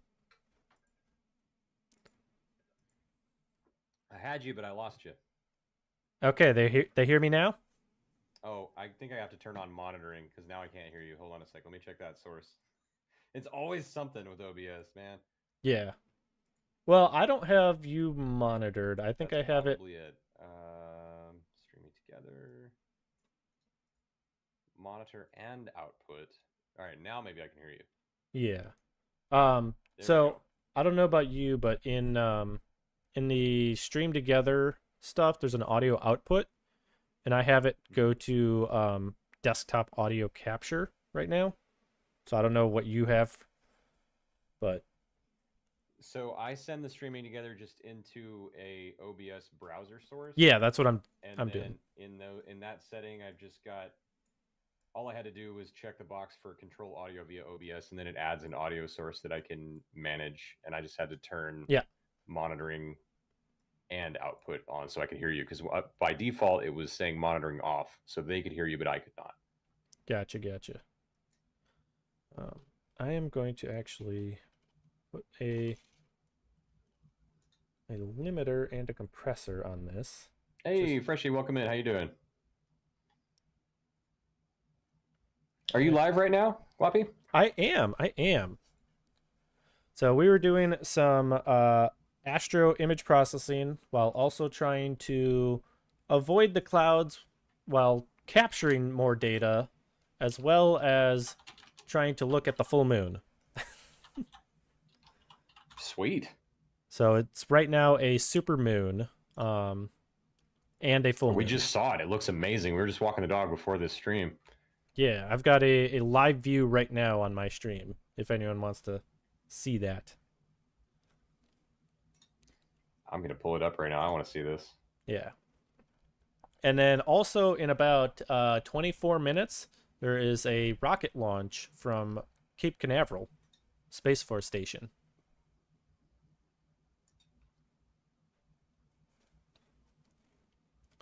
So we'll probably watch that on stream. Really? Yeah. At what time? In about 23 minutes. Ooh. That's too bad. I can't just. I guess I do have the ability to switch to my phone as a camera source, but I'd have to be really careful not to dox myself, because I can see those from my front Right. yard if I could just go Right. out there. Yeah, that'll be, really really easy for you, and especially with like, I think it looks like you have very clear weather down there too. It's actually pretty cloudy. So there's Really? nothing on the radar, but there was a really thick clouds northeast of us. Okay.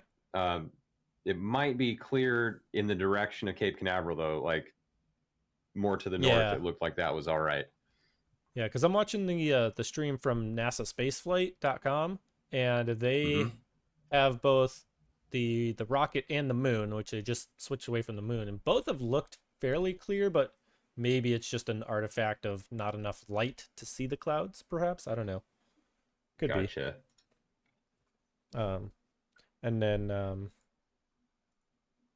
yeah, and then also if anyone wants to see the space photo that we edited live on stream, I have that up as well. It is the California Nebula. That's cool. Which actually, hold on, they might not be able to see it because I have the stream together overlay. Yeah, I know. My fat head is blocking everything on your stream right now. Okay, there we go. Sorry about that. Oh wow.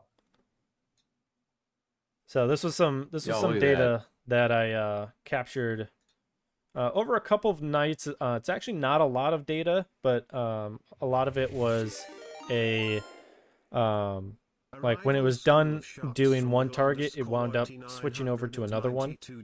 So this was that other target. And so, like I said, this is the California Nebula. You got a raid. I did get a raid. Hello, Lil Royalty. How you doing? Thank you for that raid. Let me get you a shout out real quick. She does Rocket League tournament casting. So pretty interesting over there. So go check her out. Yeah, so we were just as we were watching all this footage and I was sitting here tinkering with DaVinci, we were trying to think of interview questions for Paul DeGelder. He was our guide on this trip. Yep. And he's got a really interesting backstory. He was a Navy diver for the Australian Royal Navy, and he was swimming in the Sydney Harbor one day when it was really murky. That's always pretty silty there. And he got hit by a bull shark, and he lost his right arm and leg in the same bite. Really big animal. Yeah. And you can imagine that's traumatizing. But through a crazy course of events, he wanted to learn more about them, why it happened, how it could have been avoided. And the next thing you know, he's obsessed with them. He's diving with them every chance he gets. And he ends up becoming this motivational speaker and shark conservation advocate. He writes a book about his experience and how it transformed the way he looks at the animals. And now today he's one of the more prolific videographers for sharks on Discovery Shark Week. So we've written a few interview questions for him. I'm curious. I'm gonna be interviewing him while we're down there in Bimini, starting on the 19th this month. You have any ideas you want to suggest? Well, what do you got so far? So I always like to open up with like, who are you? What do you do? Just like start it like a casual conversation. Like, let's say we just met. Tell me, who is Paul DeGelder? And somebody suggested, how did you think of sharks before the attack? Like, what was your perception of them? I put down, when did the fascination with them begin after your recovery from the attack? Like, when do you think the switch in your mind happened, and maybe what caused that switch to see them go from seeing them as like a threat or a nuisance to Right. you suddenly that switch flipped and you're now looking at them through a conservation lens, and that fear turned into fascination, because that seems to happen for all these people that do what we do. So I like to hear what that trigger is for people. And then let's see. Next we got that was one of my questions. We got 4 more. So there's, how did you first get involved with Shark Week? Who approached who? Do you have any long-term goals you haven't achieved yet? Like what's on the horizon? Would you like to tell the story about what you... Oh, this one is actually, that's going to be a surprise. So I don't know if he's going to want to answer this question yet. So I'm going to save this one for later. But there's some more details about the attack itself that are not very public. And I don't know if he's going to want to discuss that. So I'm going to keep that one close to the vest for now. Okay. And lastly, I like to close it off with, like, is there anything you want to promote? Just like if somebody raids, like, is there anything you want to do a shameless plug on? Anything you're working on? Anything you want to promote? Yeah. So you've got the story of the attack, right? And you've got the...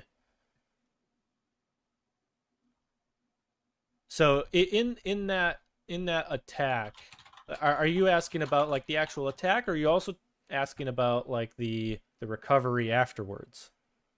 Because those are kind of two separate things. That's a good point. Yeah, he's told the story of both, but more so heavily focused on the attack itself and like trying to recount the events of it, and describe it on TV shows, right? And in interviews. Because like I could see asking like, you got attacked, you obviously lost, body parts. How did that affect you mentally? How did that affect the people around you, like your family? How did that affect your job? Like, obviously his job is different now, I assume, or no? Uh-oh. Something's happening. There is a raid. Casey Snowart just raided with 119 viewers. Holy cow, way to hit me with a whale shark. Hello, I never get everyone. tired of watching that video clip. Casey, what's up? Welcome in. I was just having a collab here with an actual shark. Hi. Me and NinjaGloppy are looking at some shark footage. He's got live astrophotography happening, and there's actually a launch that's going to be happening not far away from me that he's going to be following, and I may actually take a little BRB break to go peek outside and see if I can get a video of it with my phone, and I could come back and show you guys what I saw. In 16 minutes. Like fun. 15 minutes? Okay, let 16. me know when it's like 5, and I'll dip outside. And Yeah. I'll let you know when it's 5. Sounds good. Thank you. Yep. Hopefully we'll be able to see it. I'm sure we probably can. Yeah. As long as the cloud cover's not bad. Actual shark. I know, right? Who would have thought? Welcome in, Raiders. You're drawing Bird a Beach, welcome dragon. in. Christmas cat. Casey, how was your stream? Save the Vaquita indeed. Porpoise.org, thank you for that follow. That is much appreciated. Here at the School of Sharks. Sharing, good to see you. Did I ever tell you that my community is named the School of Sharks? The what? That my community is named the School of Sharks. Yes, I love that. And then do you know the other reason why I chose that specifically? Because you do educational stuff? So sort of, yes. So for a while I was doing a lot of like Rocket League coaching, and so when you look at the initials, it's SOS. So it's like help me.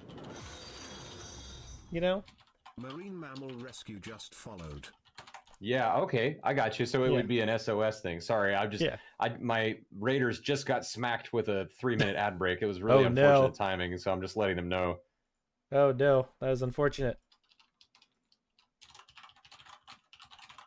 Wait, I thought Twitch did something to not have ads when like a raid Raiders, comes in. did they? If they did, I'm not aware of that. I thought they did. Maybe they did, but anyway, I just got the ad in progress thing, so I'm hoping they didn't. Unless maybe it's for the people raiding in and the others get ads. I could see maybe there's a distinction there. Yangu, LaRue, Turgis, welcome in. Good to see y'all. Thank you so much. Ads are How did still it go, adding. Casey? How was your stream? Did I miss it? We were drawing a Vaquita dragon. What? I need to see that. Are you going to put it up Yeah. in Discord and raise some more monies because of a nice raid? Hell yeah. I'm so glad you put this event together. And honestly, I'm over the moon at how much support people have been throwing at protecting this animal. Ads are still adding. I'm a raider. Okay, got it. Over 5K? That is wild, Merv. I can link it That here if you want. is. Yeah, please do, Casey. I would love to see it. I'd love to show it off. I welcome your sharky distractions, or even any aquatic animals, Yes. for that matter. We were looking at an eel earlier. Yeah. Somebody in the chat, HLG, mentioned an eel, and I was like, well, let's go check it out.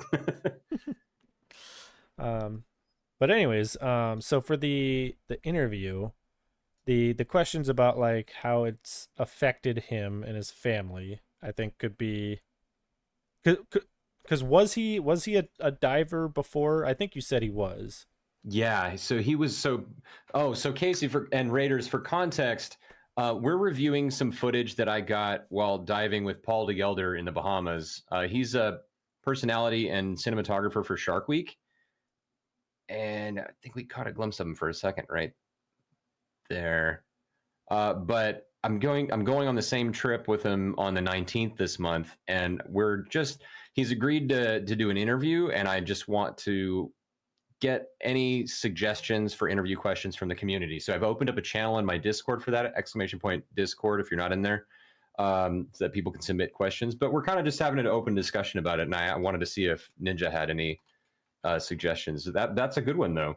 Like, how did it? So I know he's talked about that in interviews before, but that would still be a good one to touch on.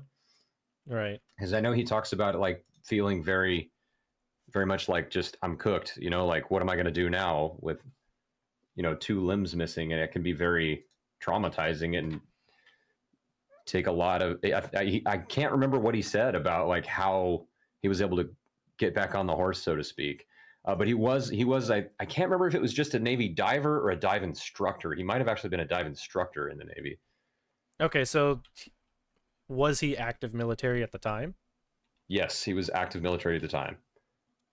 Okay, but he wasn't doing anything like as part of his military duties, or no, he was just going for a swim in the harbor in Sydney.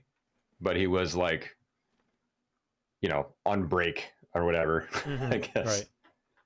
Like the ship was nearby. So, he probably wasn't on like Bondi Rescue then, was he?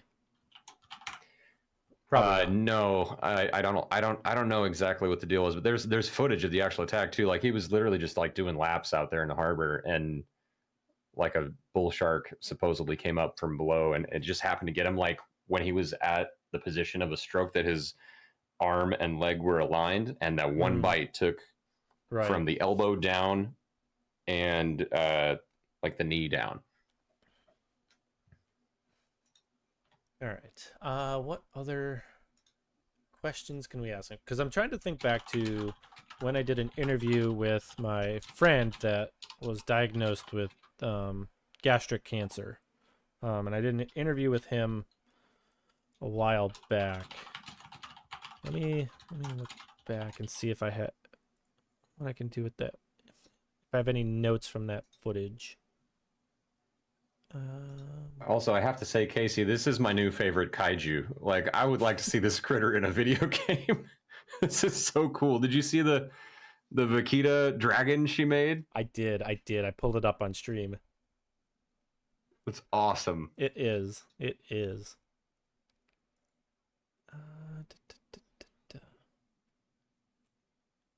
Oh, by the way, if you have stream stickers, Casey's Vaquita emote is now a sticker on my stream.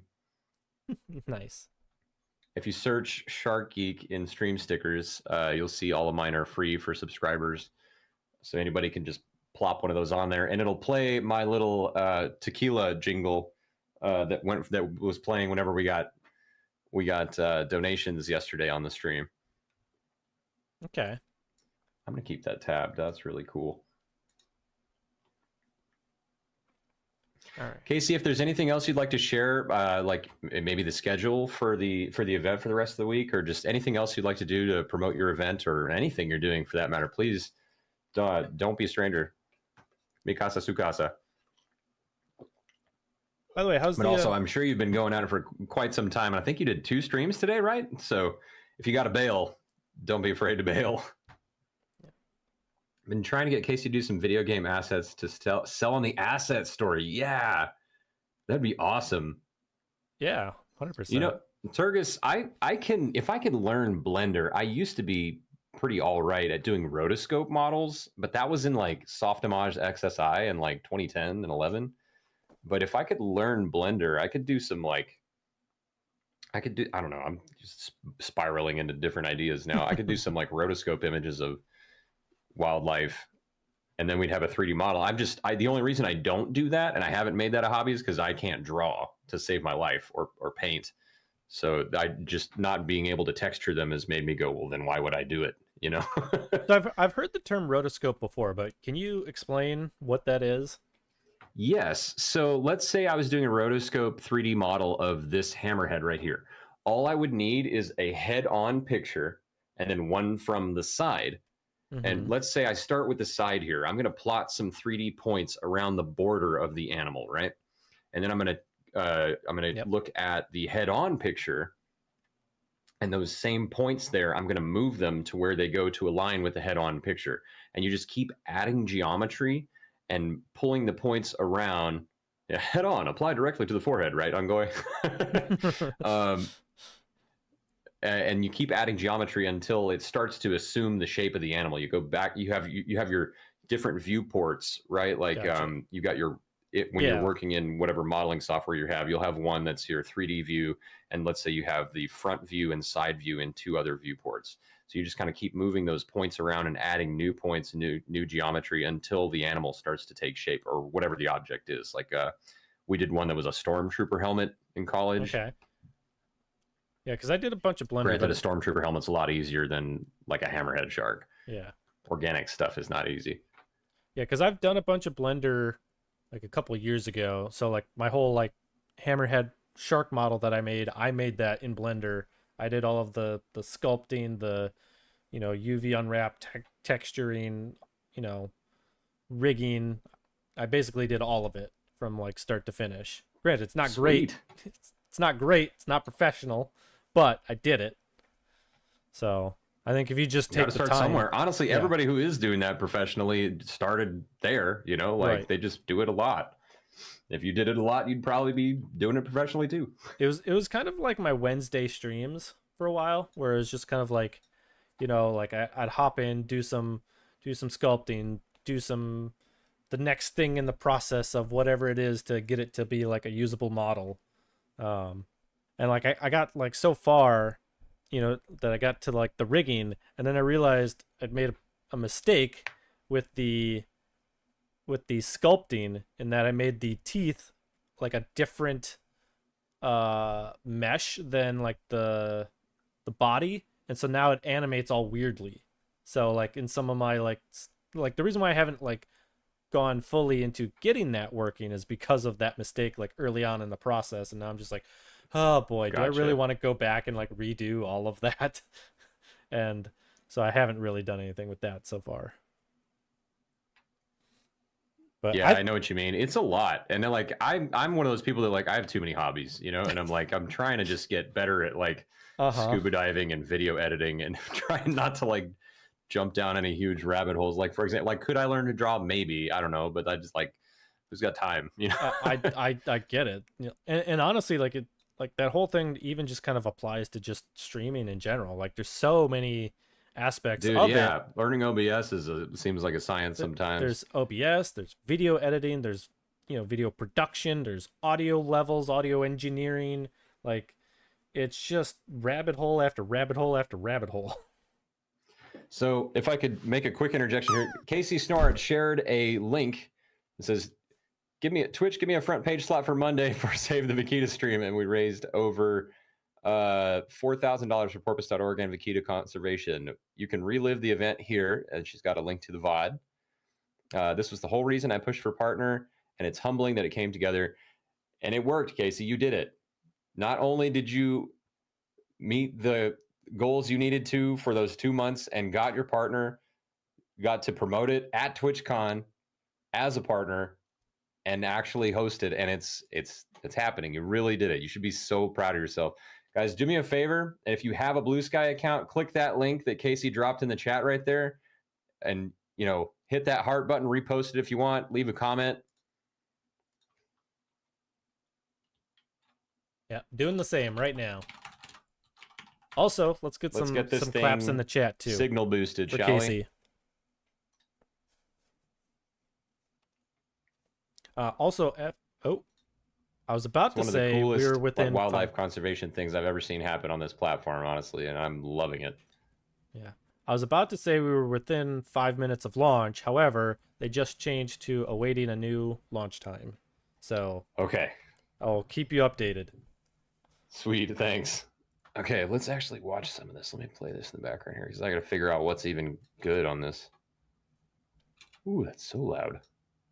Give me the mixer. So I need to turn that down. Yeah. So how have you been doing, or how you been getting along with DaVinci? So I'm still pretty wet behind the ears with it. Yeah. But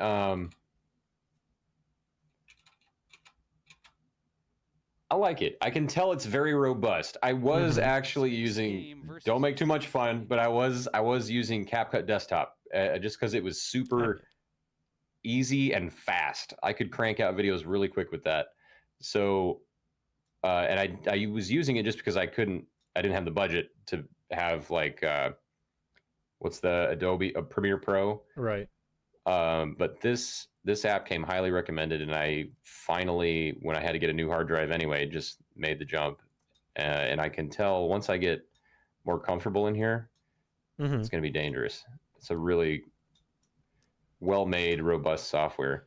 Yeah, I've been using it for a bit, so I've got a couple. If you have any questions, maybe I'll be able to answer them. But obviously, I'm not the greatest, but that, if it's if there's something easy that you can, it's like, oh, how do I just change the frame rate, whatever, little things like that, or usually most of the time I'm able to get those questions answered just with a quick Google search, but for some reason changing the aspect ratio, the information Google had was completely wrong.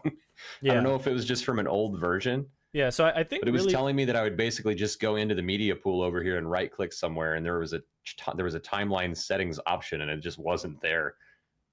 Yeah, I think what you actually wanted to Google is how to change the resolution. Because, I mean, aspect ratio is just a division of the resolution, right? Okay. Because like 1920 by 1080 is a 16 by 9 aspect ratio. So, it could just be like that's the difference in the type of question you needed to ask, but obviously that's in hindsight it's 2020.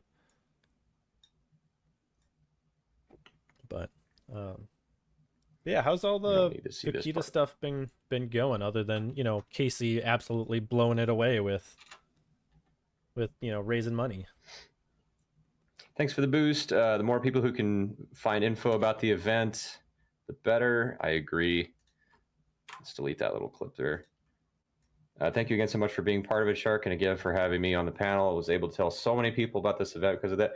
I think we ought to give some credit to Balint for that too.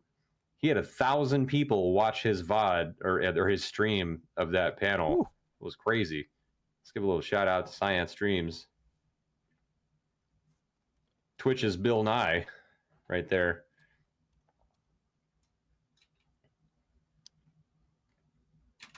I think we could even go so far as to cut this before then, but I'll probably do that with a transition instead. I love playing this like relaxing chill step music in the background with these sharks, just to further illustrate to people that you change the background music and the whole setting changes. It goes from an intense anxiety fueled event to like, oh, look at that pretty fish. I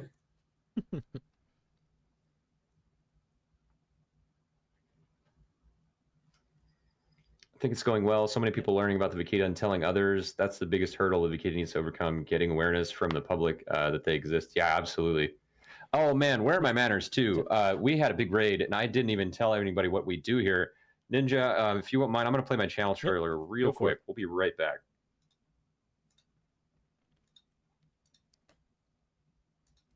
Yeah, I'll still be here.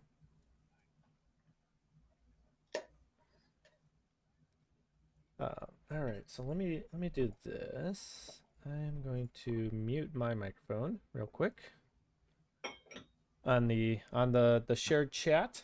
But how's everyone doing? Actually, hold on.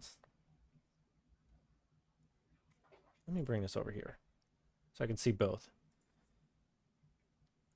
So thanks everyone for watching and checking in with us. Yeah, we're just having this little collab with Shark Geek, who is absolutely amazing. Musician, marine or shark conservationist. He's a wonderful guy. He's very, very enthusiastic about saving the sharks and whatnot. You know, like me. Here, I'm back. So that's what happens around here. With a heavy focus lately on coral restoration, and I'm trying to find some ways to get it more involved in that, and kind of have that be something ongoing behind the scenes, as it's becoming a very urgent priority in marine conservation. We won't go down that depressing rabbit hole tonight necessarily. But how's the vaquita stuff been going? Casey said, I think it's going well. So many people are learning about the vaquita and telling others. That's the biggest hurdle it needs to overcome, general awareness from public. And I think, and she said that on one of her streams too, that like one of the most important things here is like, if you go tell a couple of your friends about this that had never heard of it before that, you know, if we can get these things to go viral, either just by social media or IRL, just letting people know that it is a thing that needs our attention. As she likes to say, that it needs a signal boost more than anything right now. Are you able to hear me? Because we're not going to be able to protect something that most people aren't even aware exists. Can you still hear me? Yeah, I can. Are you there? Yeah. Can you hear me? You're very faint though. I haven't figured out how to turn you up for me, but not turn you up too loud for the stream.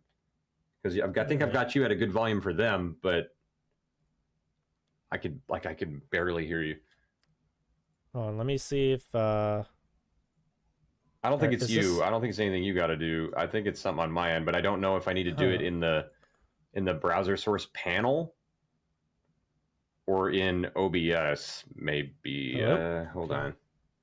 Actually, that sounds way better. What I just did? Yeah. What did you do? I went into the microphone settings in Stream Together, and I set it to automatically determine input gain. Okay. Yeah, that worked. Okay. So how's all the vaquita stuff been going? Like, how did that all start? Like this whole push. Did Casey start that or did you? Casey did. This was all her baby. Oh. She actually did it. Did a similar like. She did was it a single day, Casey, or like did you also do like a week-long thing? She's done a Save the Vaquita Day event before. It may have just been, I'm not sure, it may have just been a single day thing, because porpoise.org has this Save the Vaquita Day thing that they do, and they did it again this year. But it was, I believe, last week. Okay. And Casey was boosting that via her stream last year. I think that was how the idea came about. She said, I did a single stream day last year and raised $500. Wanted to go bigger this year and get it on the front page, which started me thinking about pushing for partner in June.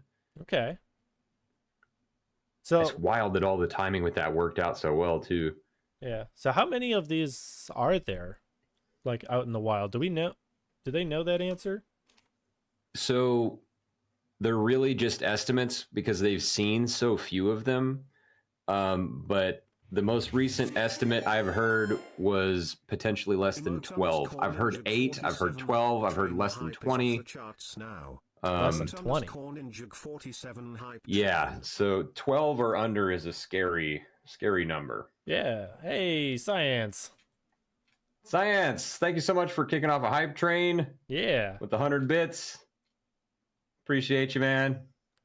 So since Is there he are less streaming than right now? 12, I think he is. I'm pretty sure he is. He always does That guy's this. He everywhere. always he does is.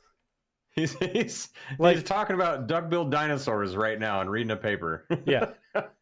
But like with that few, how do they have genetic diversity enough to repopulate? So that's actually a really interesting thing about them. There is a study about that they were putting out there. Thank you so much for the Casey resub, Diesel. Casey just mentioned it. Appreciate you, man. Get a shout out for that guy too. It's Diesel is a role-playing legend and member of the Fleet stream team that I'm in. Had the pleasure of meeting him at TwitchCon. He's an awesome dude. You guys should follow him. He's going to be talking about the genetics on his stream on Friday. Very cool. Okay, Nice. so Science is going to do a deep dive into the genetic thing.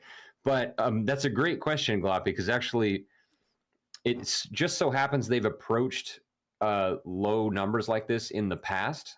I believe before humans were on the scene, Mm-hmm. or were a conservation issue for them. But so that genetic bottlenecking that can happen and can affect species really negatively is something they've actually overcome. Just like with any condition that certain genetic selection can overcome. Like let's say right now, for example, yesterday we were talking about corals becoming heat resistant, Mm-hmm. and the potential to breed for heat resistance in corals. Well, when they get to really low numbers like that, a species has no choice but to either start to have rampant issues with what is the proper term? I think it's like inbreeding exhaustion or depression, inbreeding depression, Okay. where they start to have genetic disorders from the inbreeding that inevitably results in having low population. Or so either your species deals with that negatively and may end up going extinct, or they overcome it and genetically adapt to being resilient to that inbreeding depression, which they have. So you don't see those kinds of defects in vaquitas like you would with other mammals, luckily. So they are actually able to recover from it, and they are breeding. They saw a female they named Frida has a calf that's like 1.5 years old, I think they said, and she looks like she may even be pregnant with another baby. Okay. Well, that's good to So hear. there's a glimmer of hope there. Yeah. Casey said it's a common thing with island and isolated species. The ones who can get the good gene combos to survive inbreeding thrive in island environments. Yeah, I think I was suggesting or I was more so wondering if say the dodo when it was alive would be an example of that, because it's endemic to a small area like that. There's a lot of unique species that are endemic to like a small island environment, and I'm sure, like you said, they must have to overcome that. Mm-hmm. So what is considered an island species? I assume that's a specific scientific term, not just that they live around islands. No, literally just that they live on an island and that's the only place they occur. So think about it like this: like the Tasmanian devil is isolated to Tasmania; they can only occur there. They haven't spread around. Or like lemurs are endemic to Madagascar; they can't get off the island. Moa birds that were in Easter Island, that's the only place they ever occurred. So that's an island species. They're isolated to that one piece of land. So I understand it with a small isolated species, then the bad genes are weeded out by dying and the whole population may die, but if you have good genes, then you are fine. Right, yeah. So kind of natural selection in favor of being resilient to that genetic bottlenecking, if that makes sense. Gotcha. Introduced illnesses can easily decimate island species for that reason. Ah, okay. Yeah, I mean, I would imagine so, that if, like, there's, let's say, a pod of 12 and they get a disease that's easily spread, then there's going to be trouble, right? Right. Yeah, so if this, mostly because it's such a tiny population, right? If they are endemic to a specific island, then they've learned to adapt to having a smaller population because of the availability of resources and just their ability to have or to not have a broader distribution geographically speaking.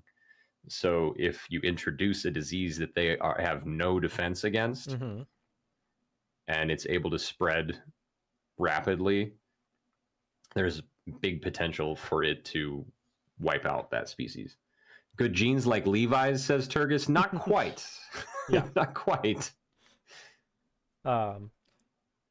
So have they only ever been found like where they are currently? Like, because you mentioned that they've recovered in the past, but like how spread out did they get?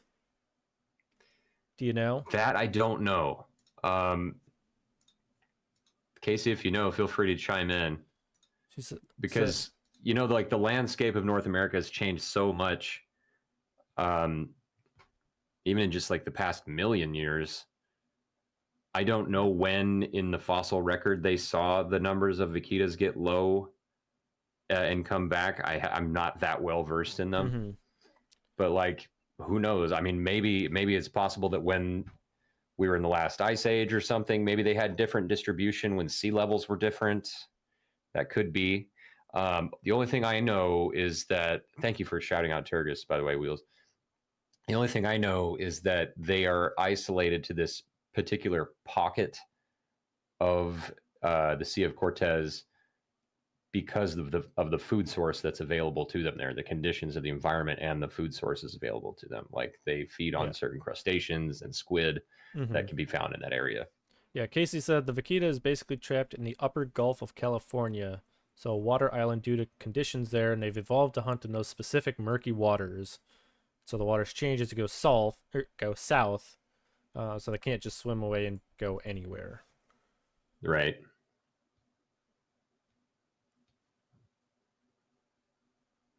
Northern elephant seals were down to 20,000 199 years ago. Today at 200,000. That's crazy.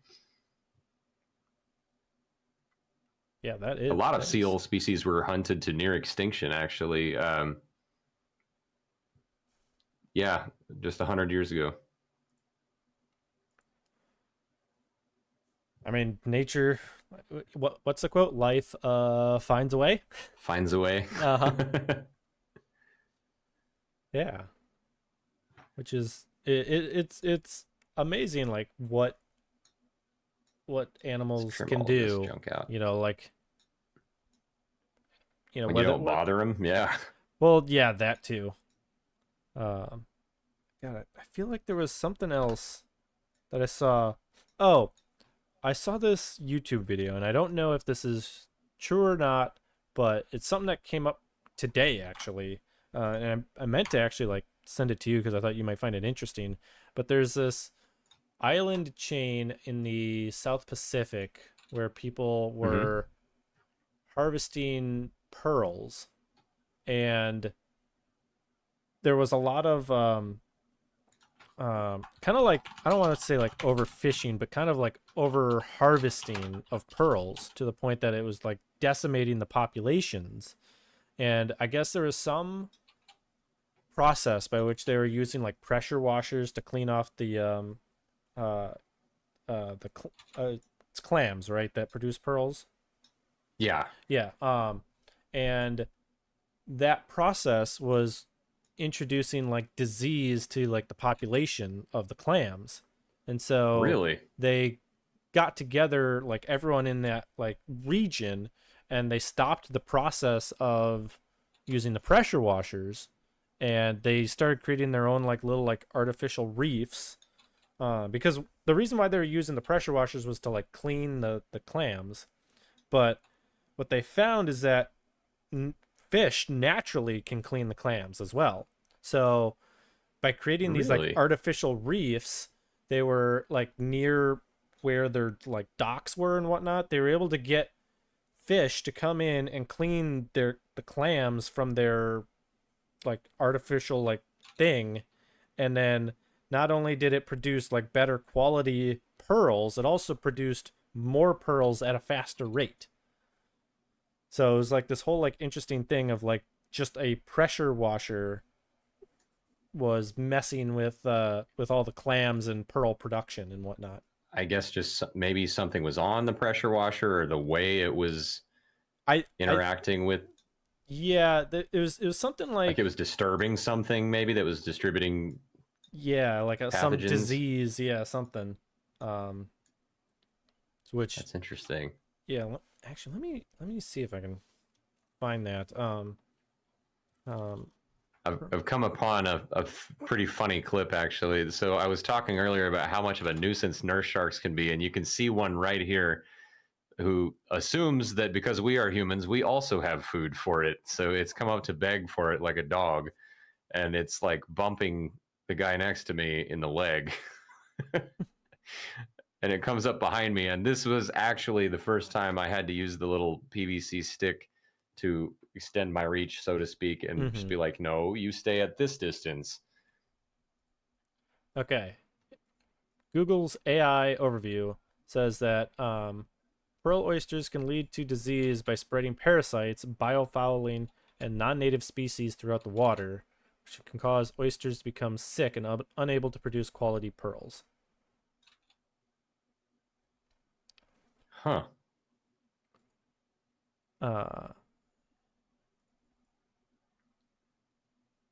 Yeah, so here's a I wonder if this PDF. was in French Polynesia, or where Yeah. did you say where it was? Yeah, Pacific oysters.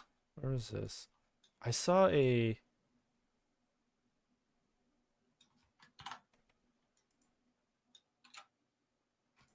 Is this it?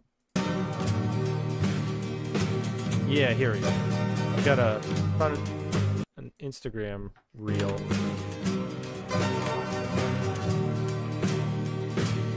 That I put in the chat. Yeah, I think this is essentially what I saw, but on YouTube. So Okay. if anyone wants to go check that out, like that's what. What's up, Sigraw? How you doing? Should Shell, be. yeah, indeed.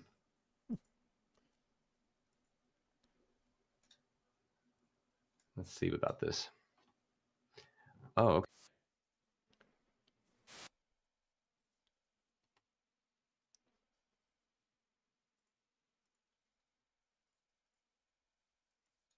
Holy cow, they scan through that really fast.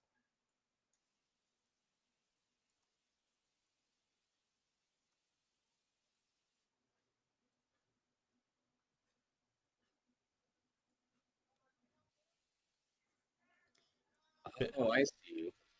So they have them hanging up there, and the fish go and clean them off. Yeah. That's cool. And so rather than using like a pressure washer to, be industrial, they're allowing fish to feed on it, creating an artificial reef. They get to fish as well. Wow. And as a happy accident, the spear fishermen who are subsistence fishing on it to feed their families can hunt some of the fish that it brings in. That's fascinating. Right. Thank you for sharing that.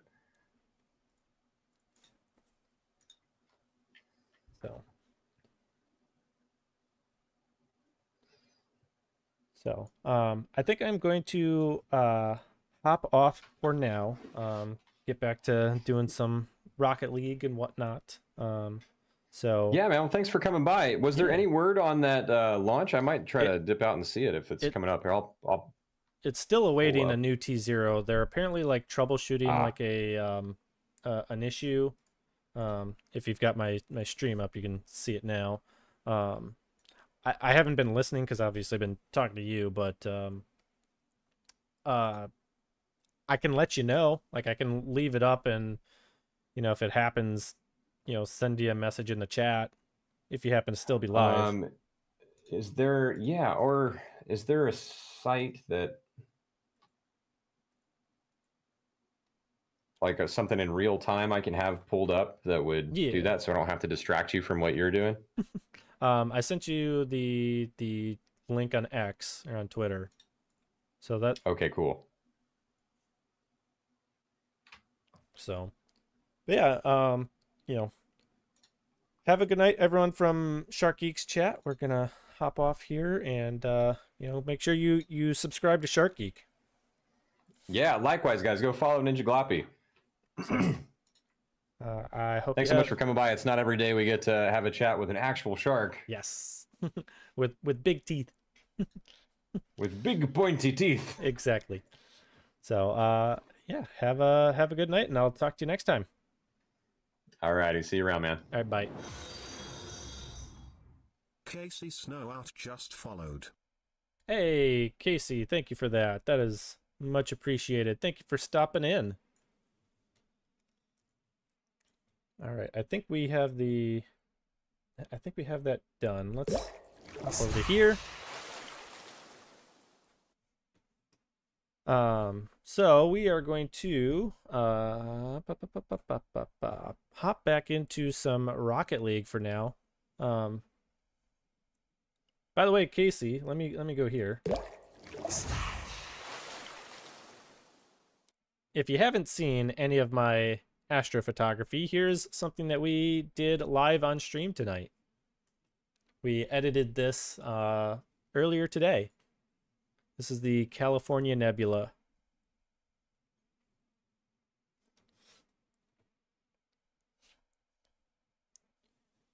All right, where is Rocket League?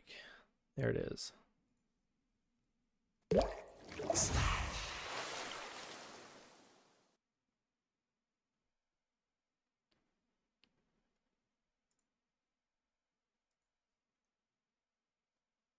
Oh, I just realized I should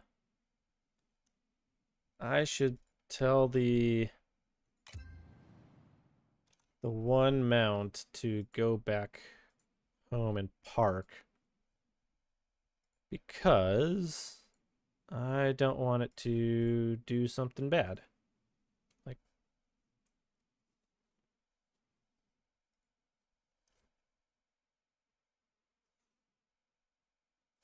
I'm just gonna check real quick.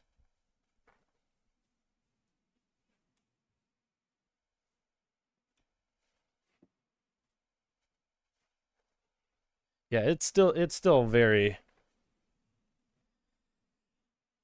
very not good right now.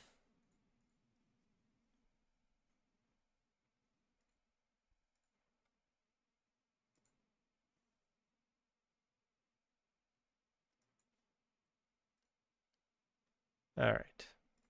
So I'm going to leave that up on another screen. Let me get the music playing again. There we go. Oh, we don't want chat bites right now.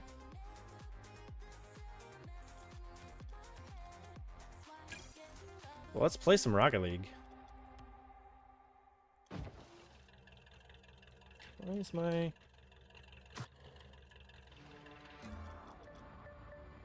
Cancel search.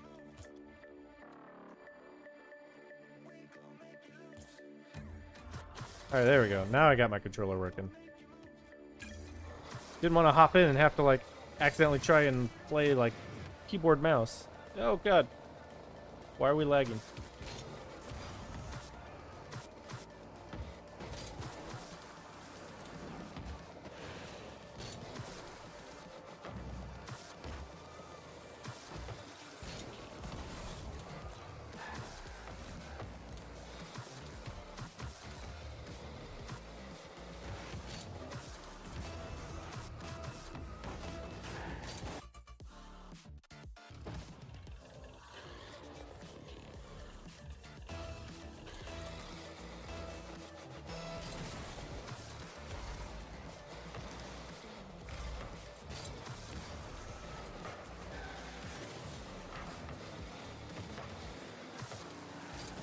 Ah, sorry.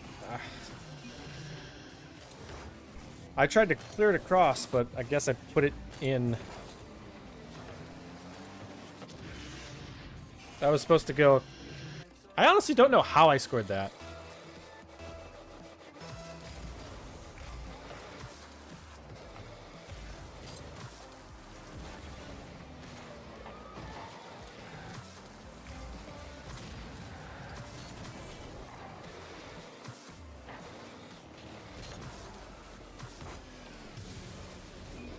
There we go.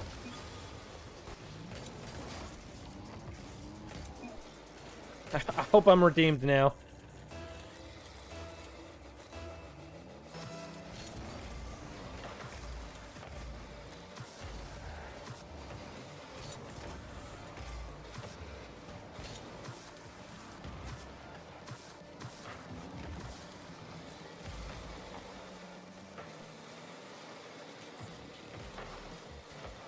It's gonna be over 2 of them.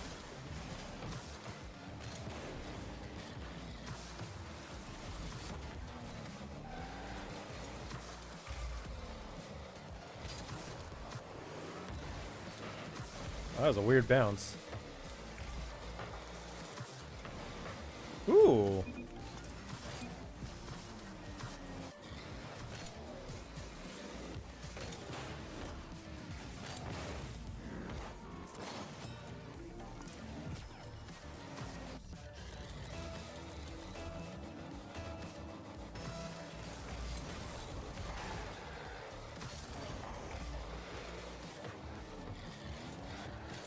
Yeah, looks like no rocket launch tonight. Looks like it's been a scrub.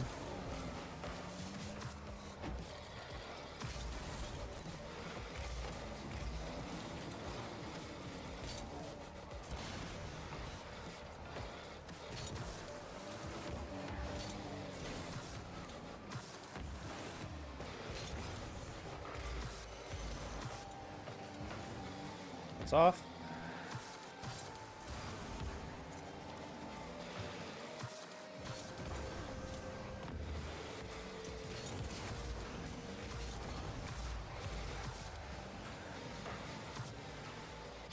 Oh no.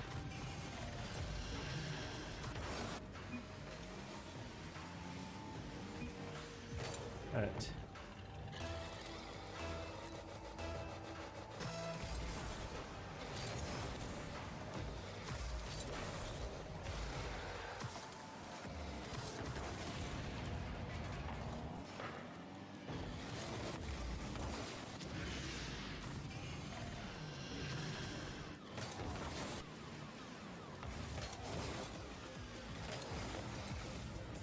Alright.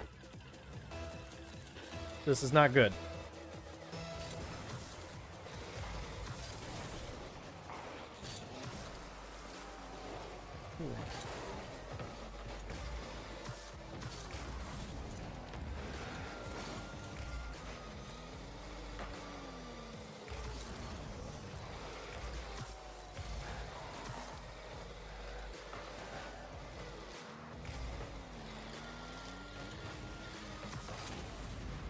Just trying to avoid that.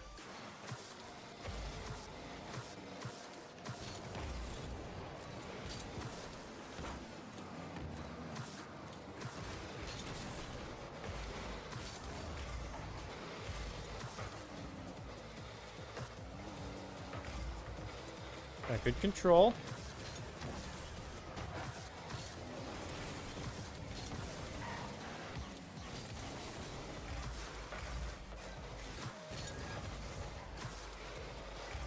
Alright, does he have this? He does. Oh, there's another.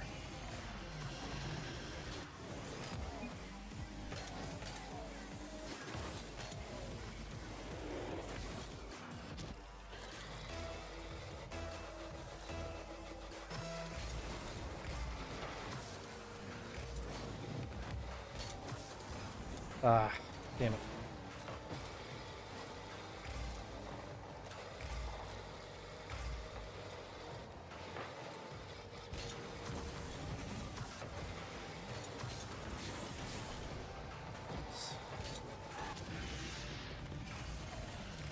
This team is cooked.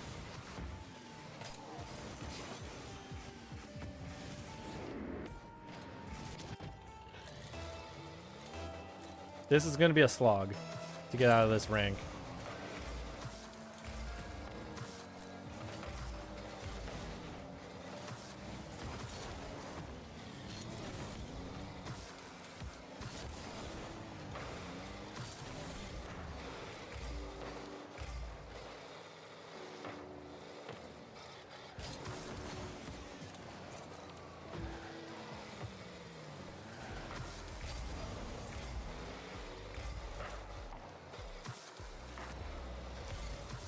Where's he going?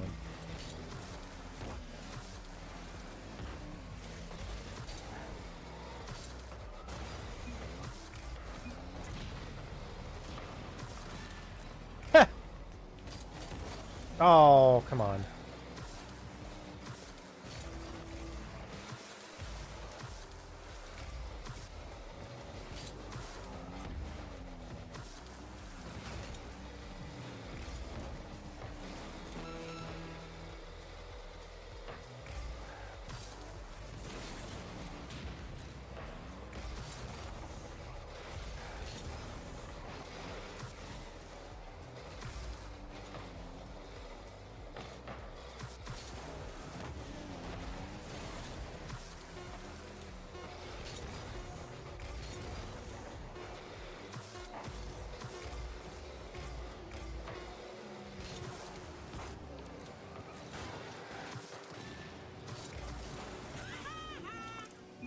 Alright, we at least got one.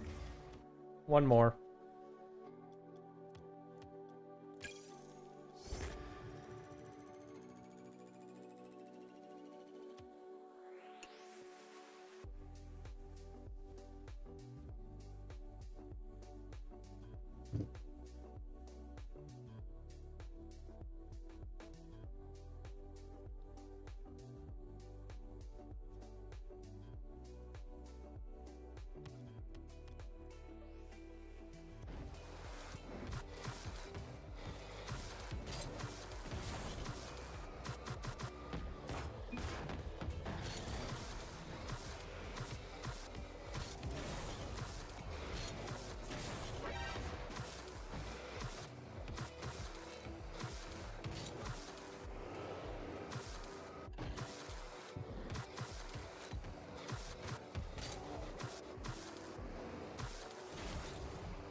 Wait, that's interesting.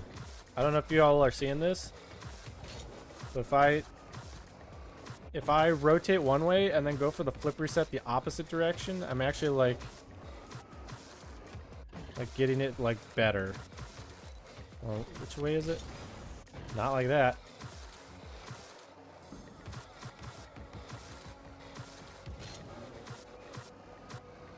Nope, now I'm not. Maybe it was placebo.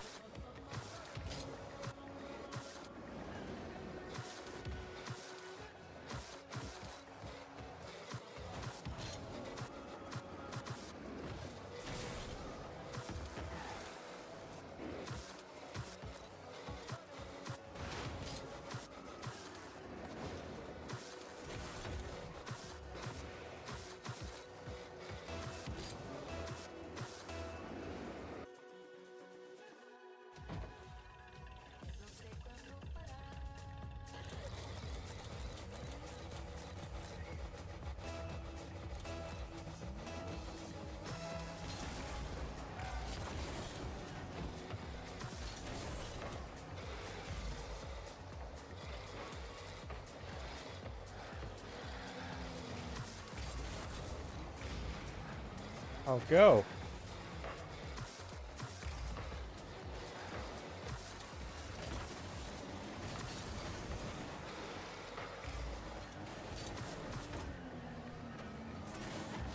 Alright, Jablui is GC.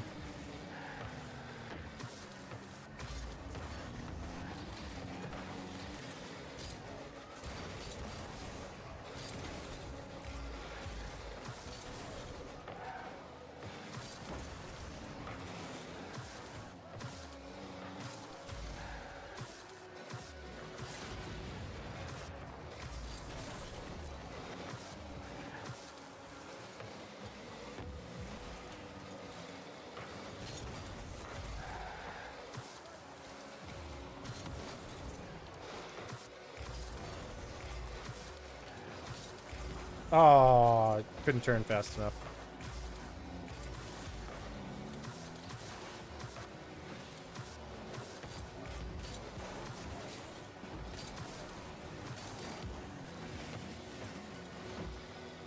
Uh-oh.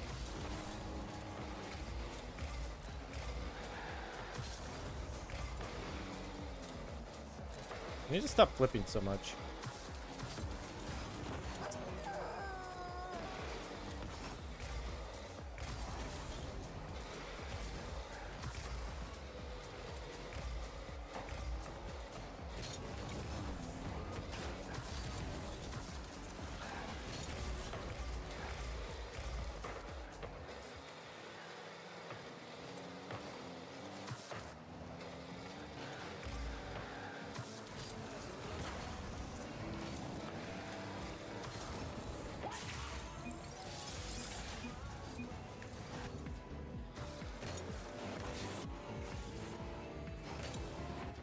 Alright.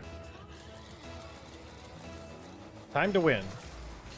Also, I shouldn't have gone for this one. I should have gone for the other one. The other boost. Not that it really mattered at this point. Oh, I was trying to block him.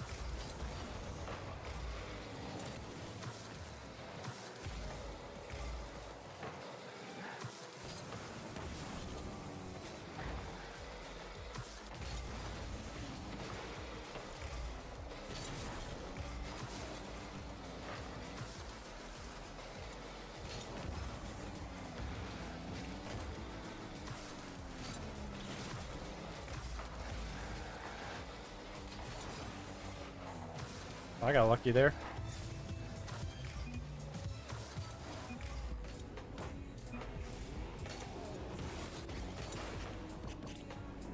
Ooh, good shot.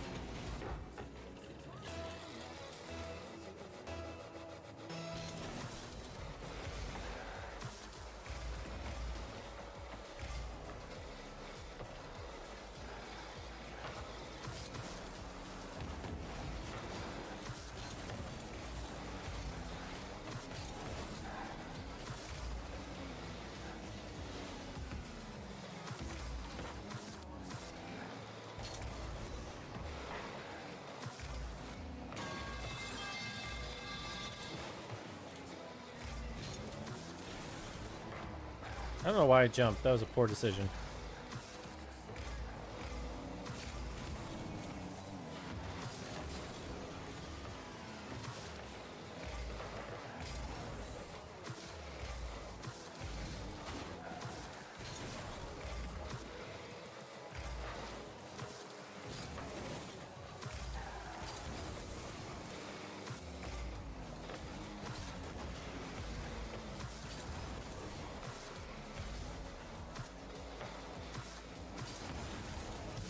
There we go. Now I feel like I'm doing something.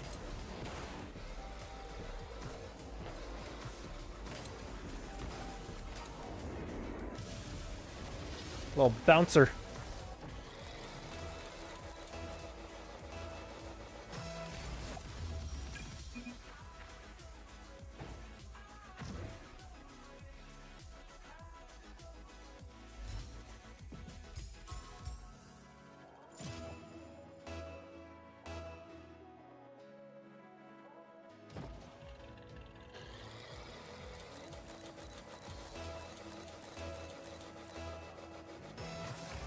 Oh, shit.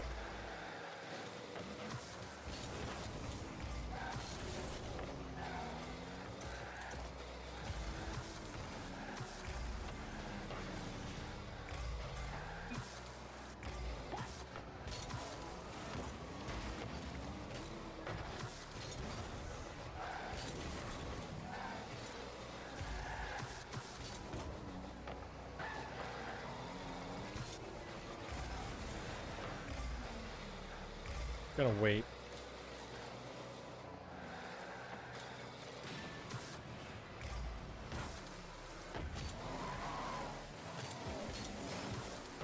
Ooh.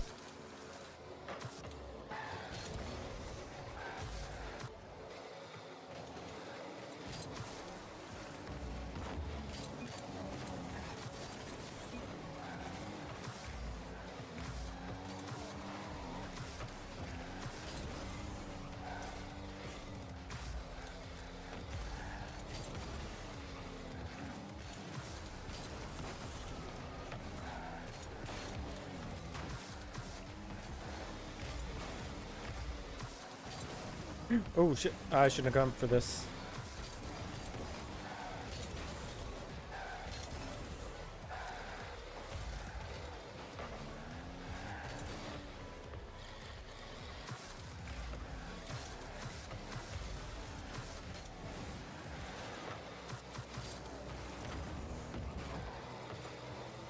He's missing that.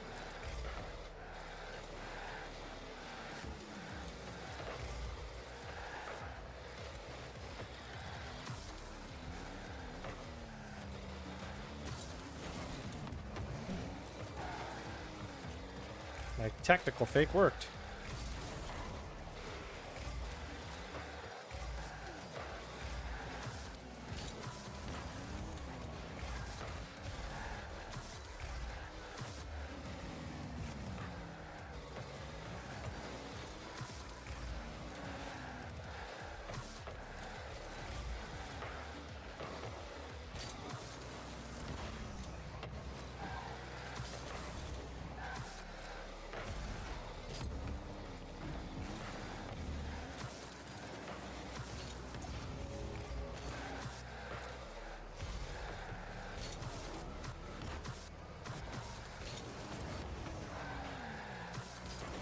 Oh, he got that boost.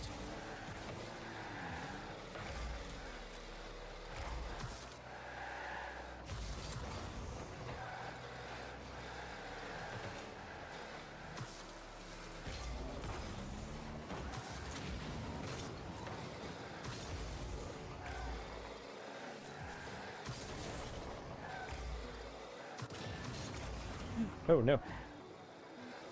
Oh, shit. Well, that's unfortunate.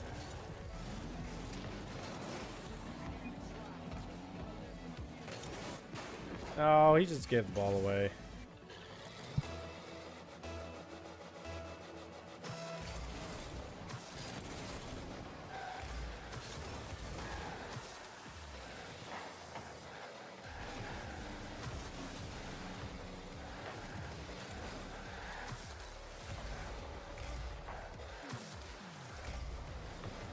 Of course it goes up. Oh, hello.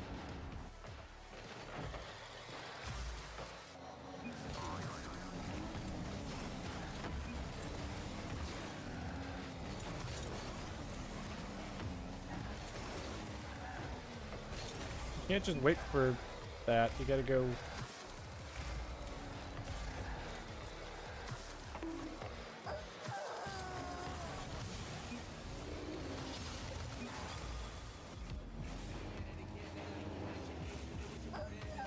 That was a great pass.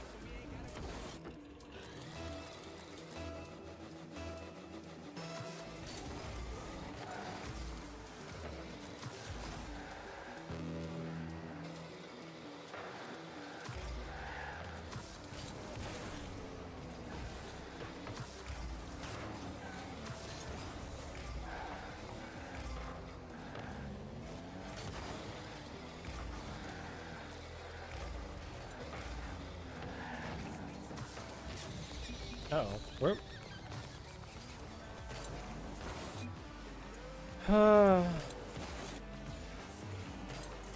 Oh, did he get bumped? I think he might have got bumped.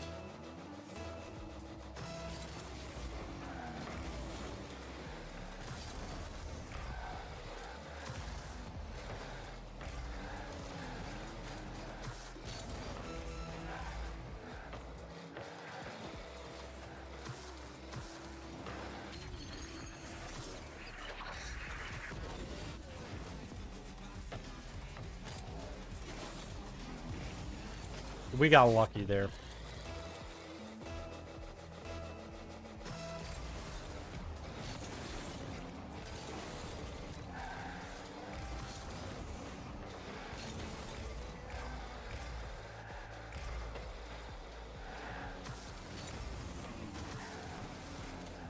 Somehow we're winning this. I'll take it.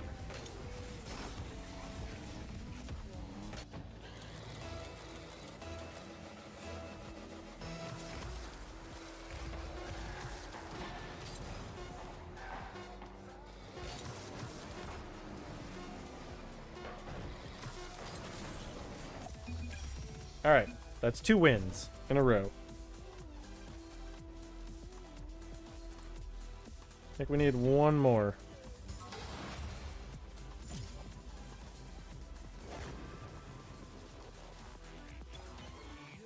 To get back up to C3.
Ah.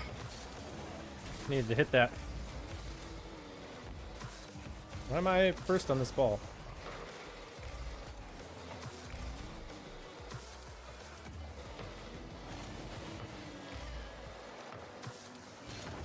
Ooh, I almost had it.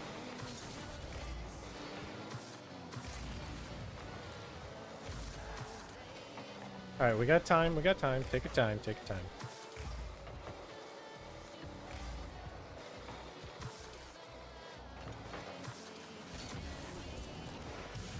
There we go.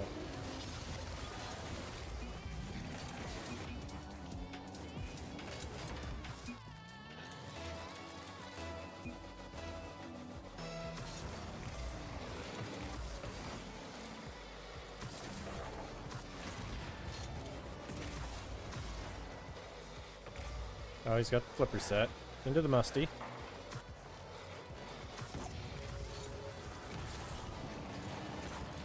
Hoping to catch him off guard with how much I could flip it up.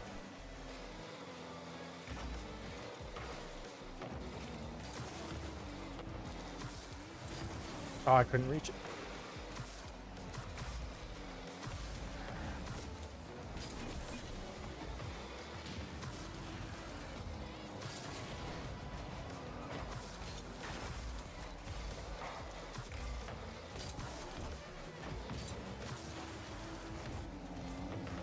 Uh-oh, uh-oh, uh-oh.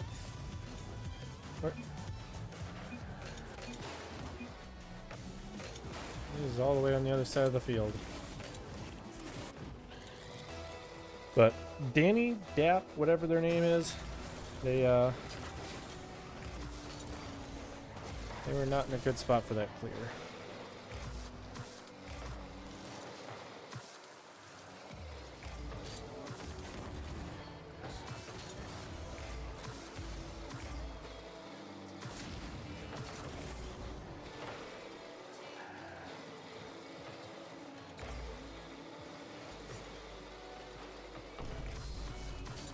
Oh, damn it.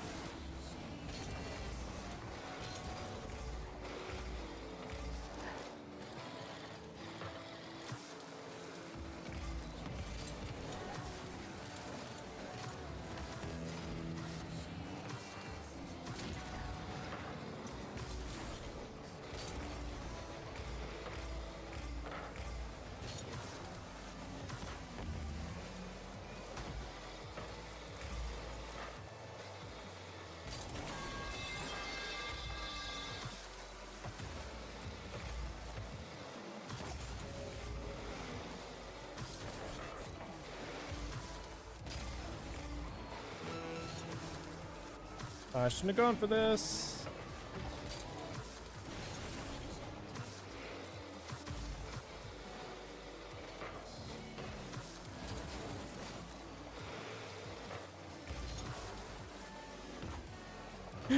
Ooh. Thank God he touched it. That was dangerous.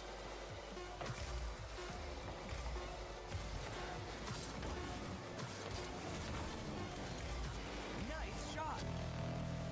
So close.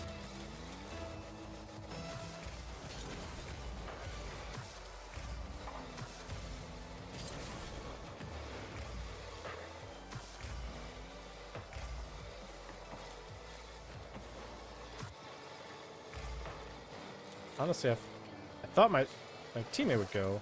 They didn't.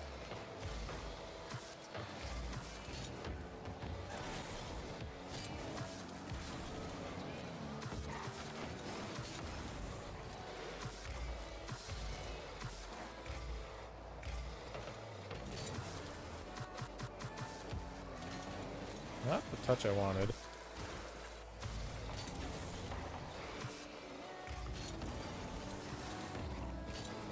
Shit.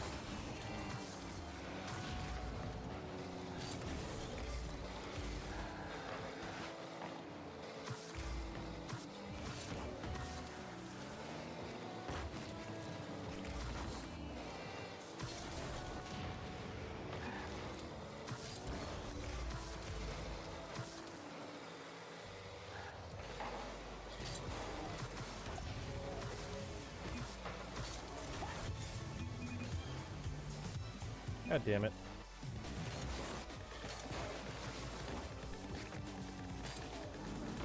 Sorry. I was just trying to put it to the corner.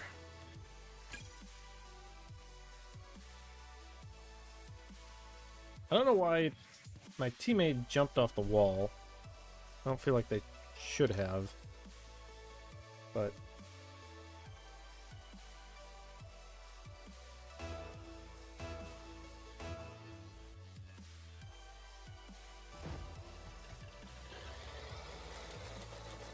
alright, we got Jabluey. I think Jabluey was actually pretty good.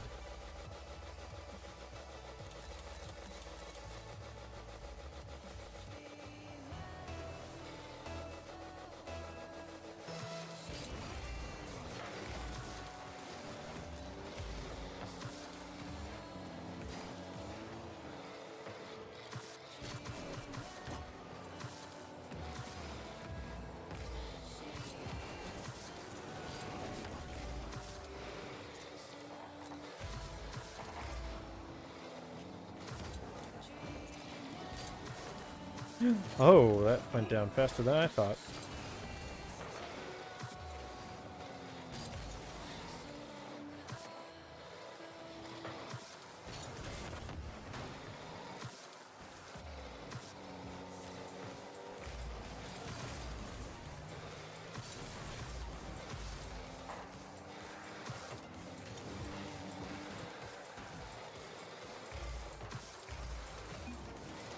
I'm not gonna go for this.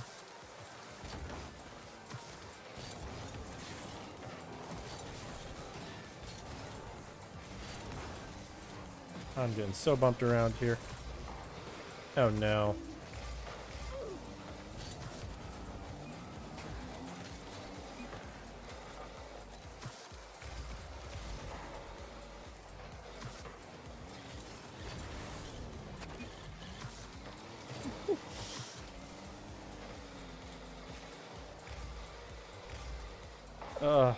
This is gonna be rough.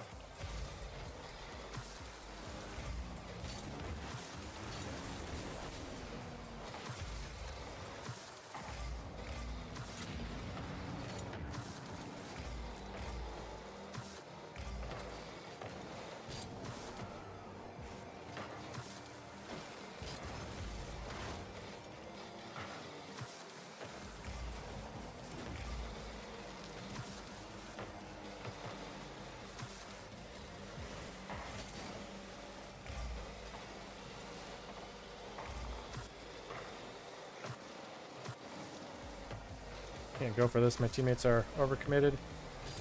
With no boost. Oh! Come on. He doesn't hit that? What's he doing? Why is he like wave dashing everywhere?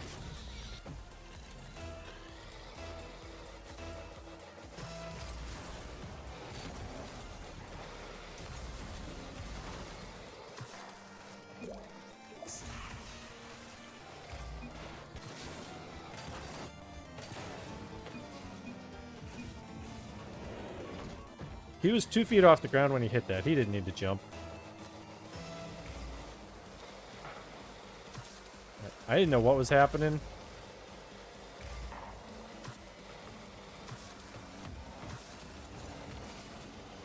I got like all of them to jump. Oh, one of the orange left the match.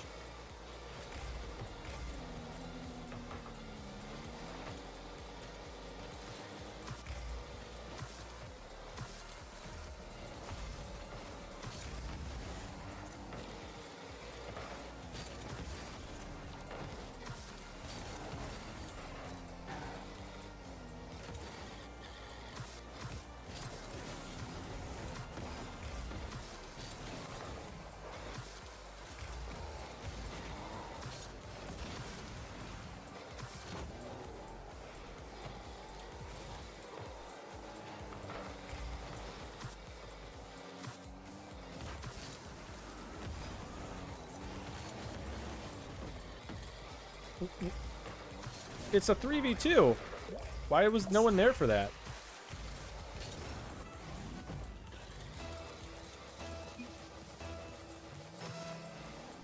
God.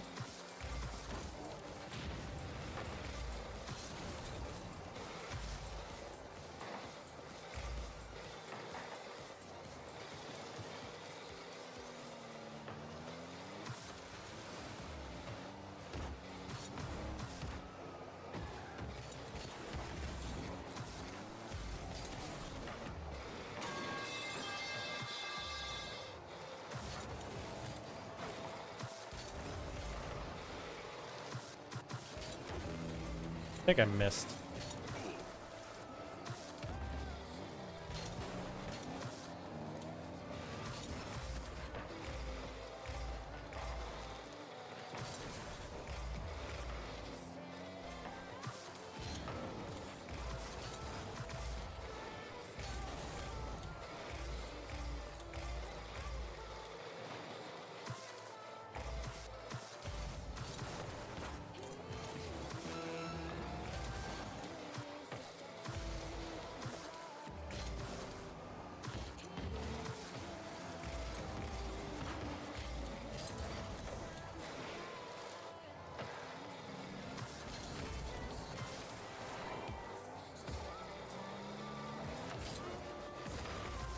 No, we just gotta play defense.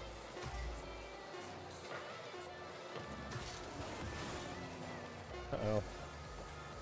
Please don't. Ooh. Ooh.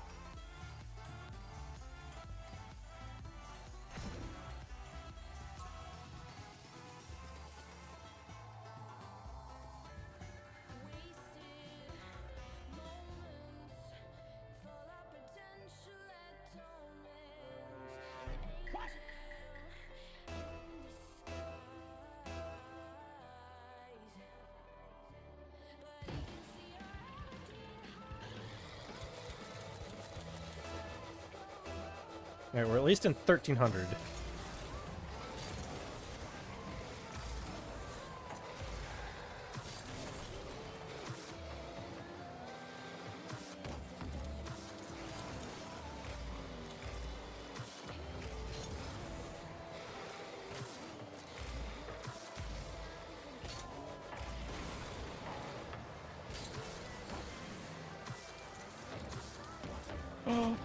Hey!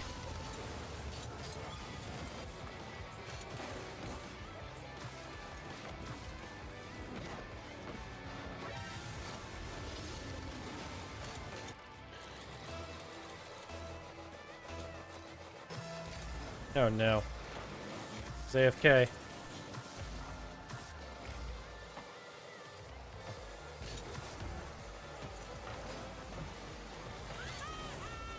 Come on, Griffey, we need you.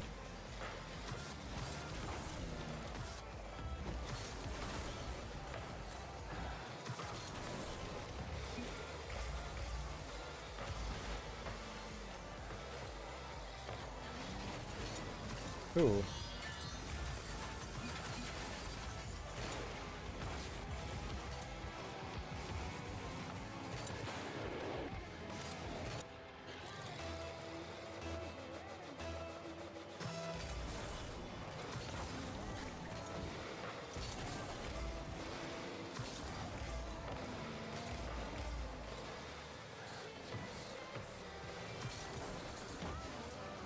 Get it out of here.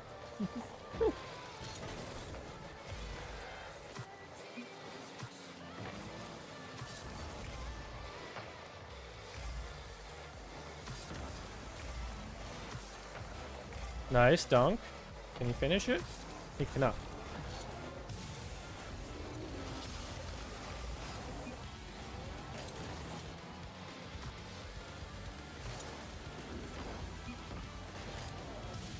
Yeah, it was kind of a crappy shot.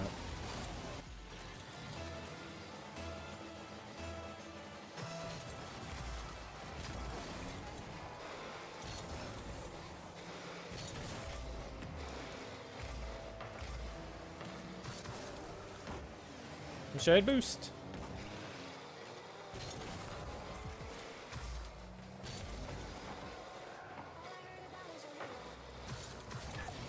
I accidentally side flipped.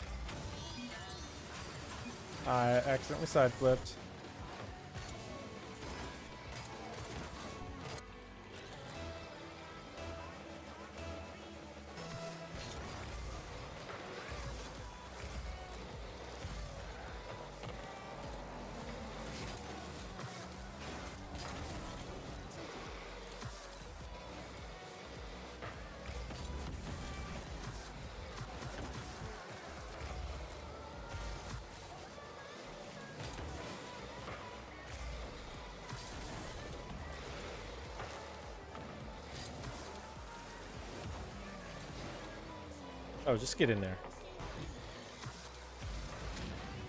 I think I got that boost.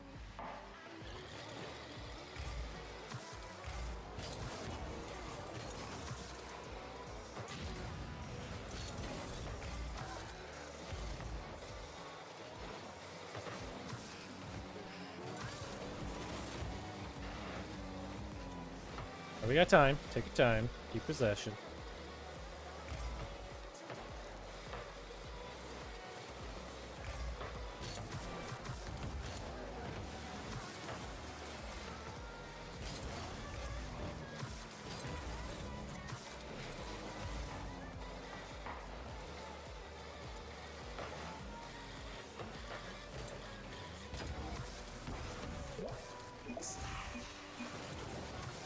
Come on.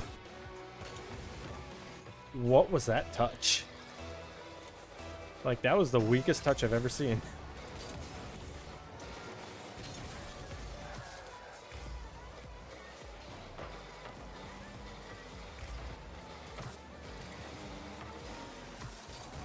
Did they get that in? Somehow.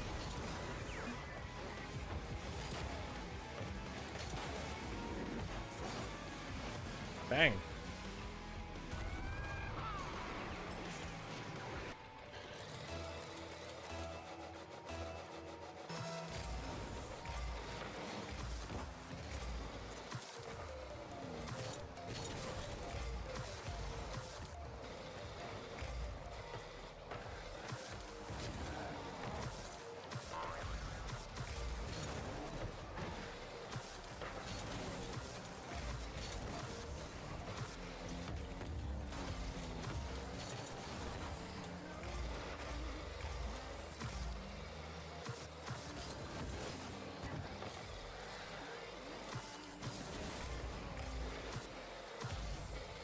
And this is where we get scored on. I'm literally saying it as it happens. Because you can't make this stuff up. Like, an easy-ass save, they just whiff it.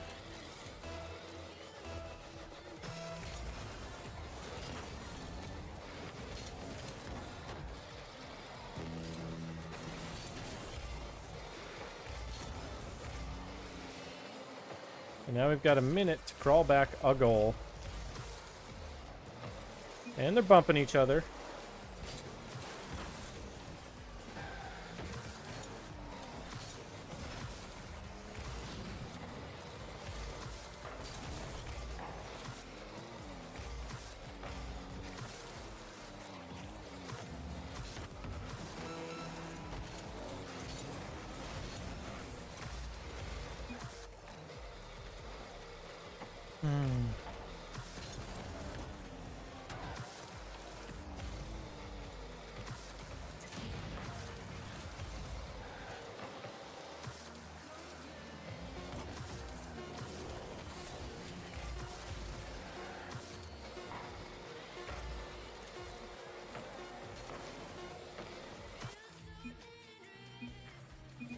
Alright, I got one more in me, and then I'm gonna crash out.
Yeah.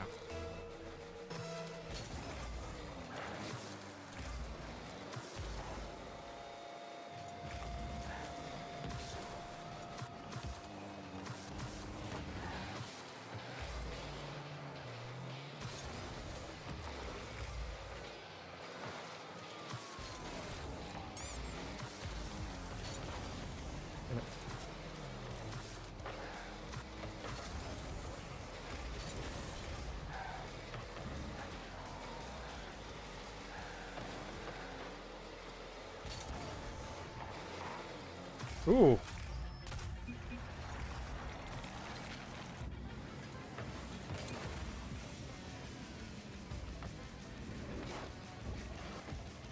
What a touch.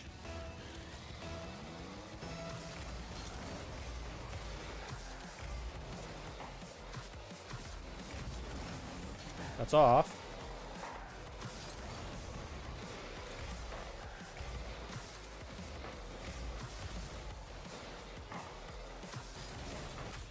What a pass.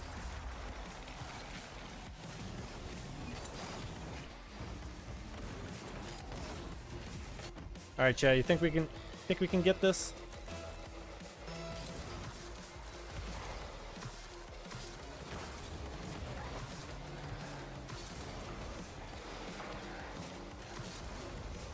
This boost should respawn soon. Yep, there it is.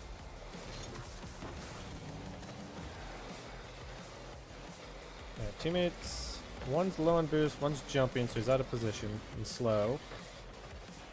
Alright, he has boost now. Oh, he should have.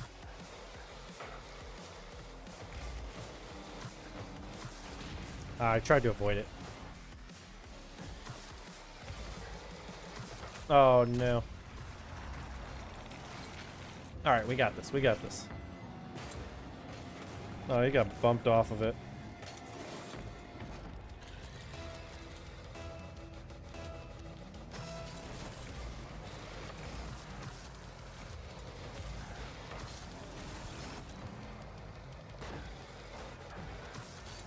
See what demo I can get on the way out. Oh, really? No.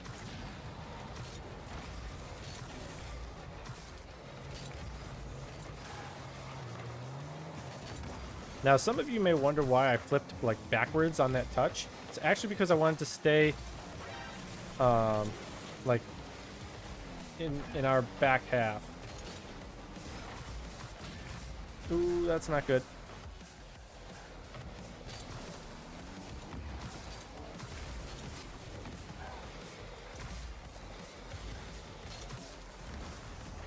Ooh, that's in if they don't touch it.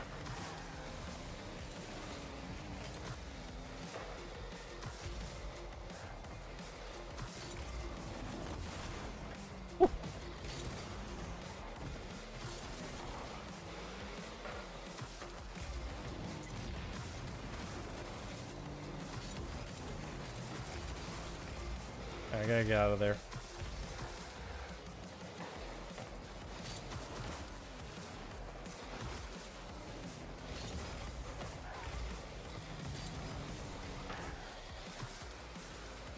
Uh-oh.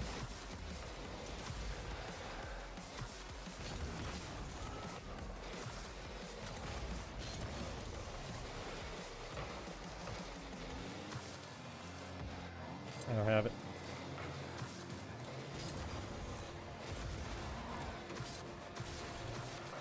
Oh, Simpson's car.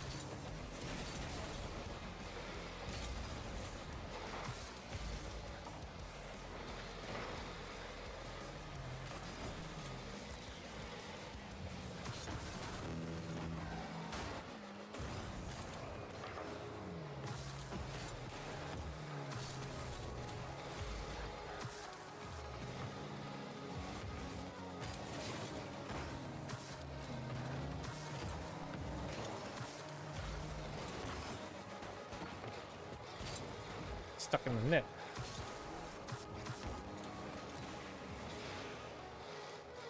Sorry. It was too high. Ooh, we almost got it.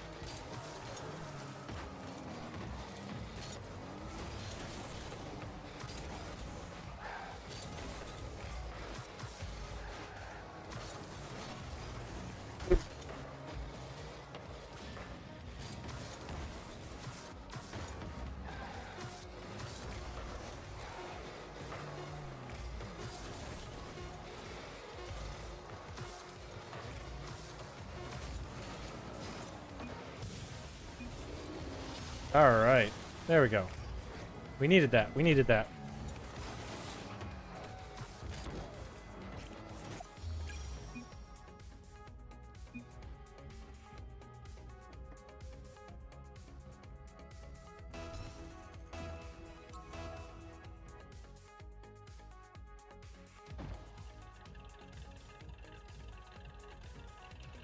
All right, I got 2 GCs on my team now.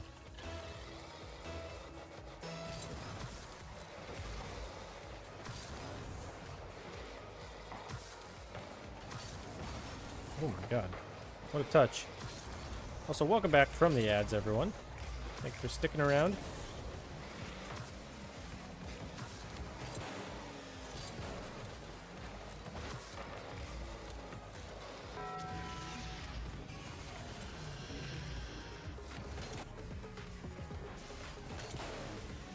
Wow, he almost got demoed there.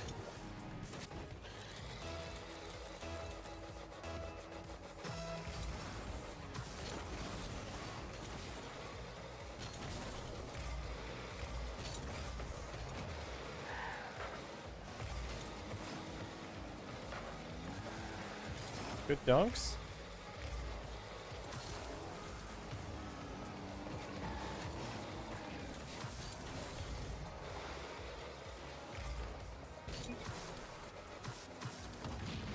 Got it below him.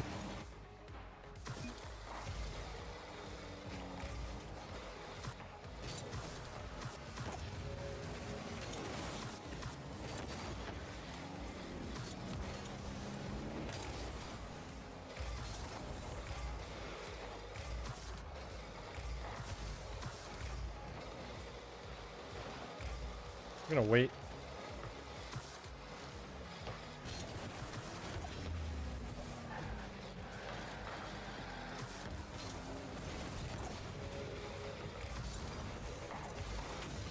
Ah. That's unfortunate.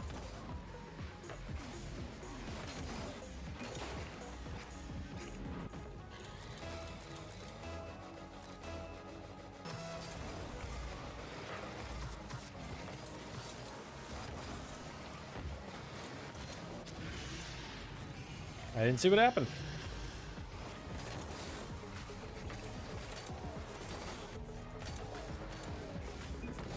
Give me a nice one.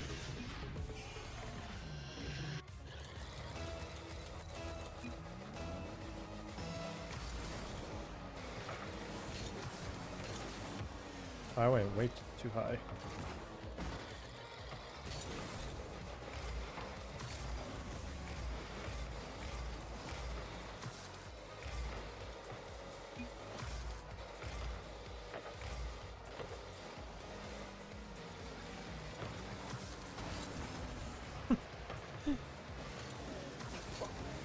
Ah.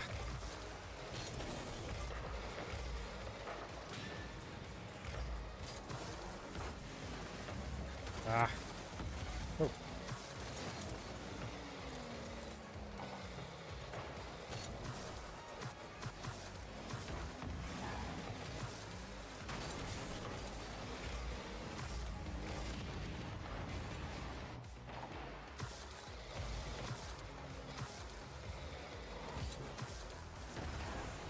Whew. What? What? That's my goal.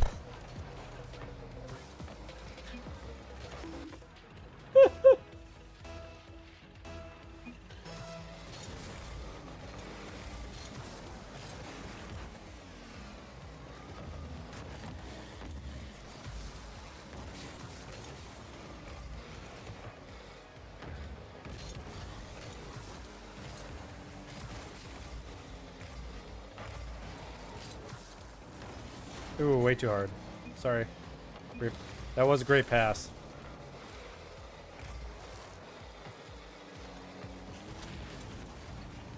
I knew that was going to happen.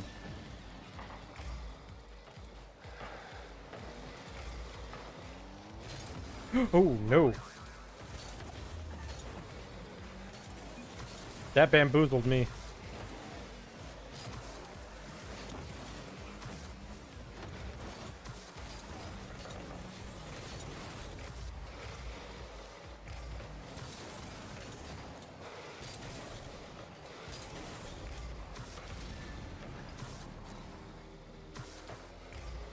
He doesn't have to read. Oh, he does. Let's just go back.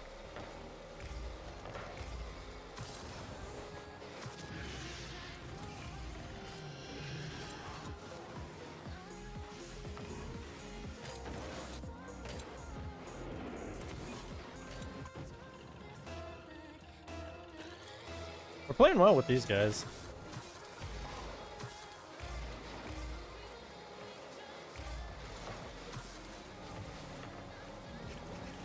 They play the way like I actually expect, like GC gameplay. I'm getting down.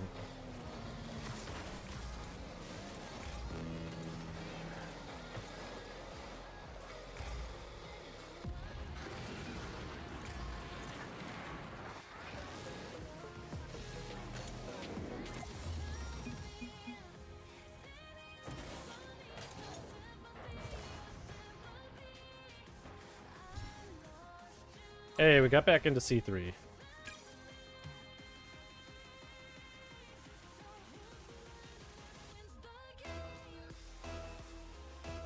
Those guys are nice. They played well.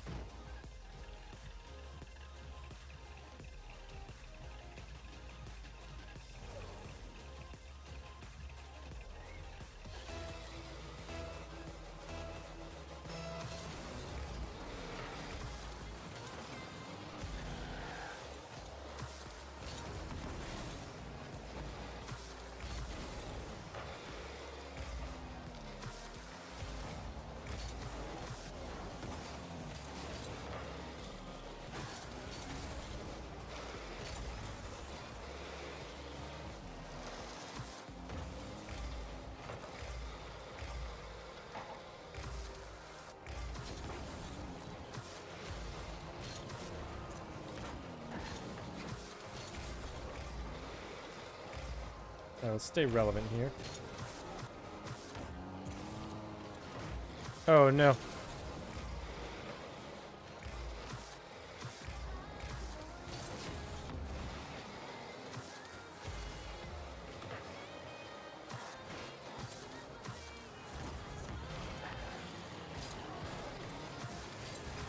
I miss my old teammates from the previous game. Or the previous match, I should say.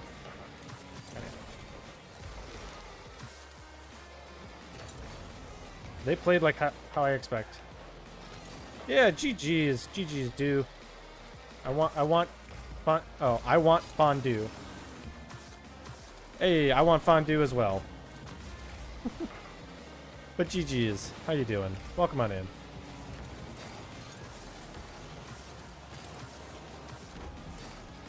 How have you been faring in the swamp that is this current rank?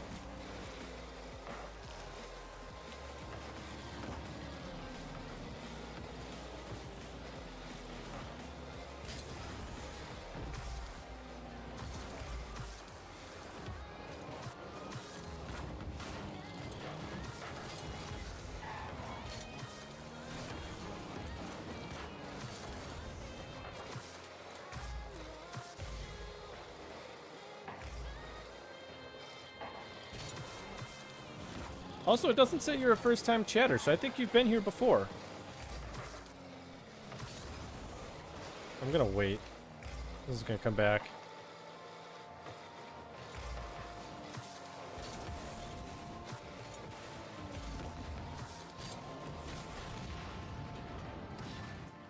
I know, right? But I am NinjaGloppy, headmaster here at the School of Sharks, where it is my job to make sure that you enjoy the game of Rocket League. Whether that is casually, competitively, or modded, we have it all. Which, by the way, if you use alternative crossbar sounds, the Box Mod plugin, I made it.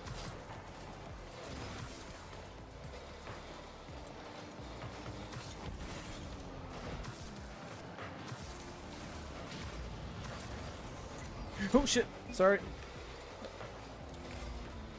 Unfortunately, this is actually going to be my last game of the night. Because I do have to go to bed.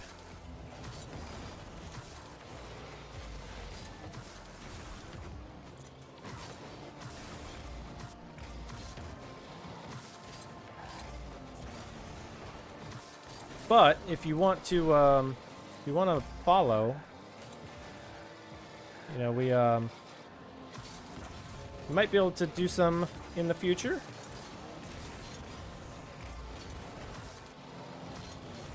Because you were on my team, right? If I remember correctly. Because I liked the way that you guys played. It honestly, I understood it. I understood the way you guys played.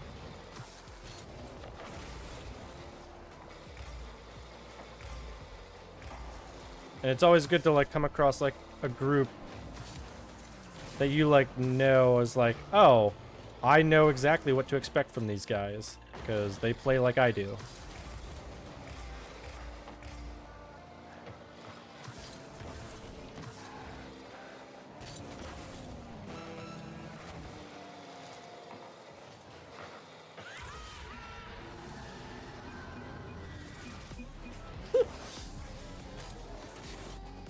Like, right. Because, like, if I remember correctly, both of you had GC tags. So you both make GC decisions, even though we're in C3, C2.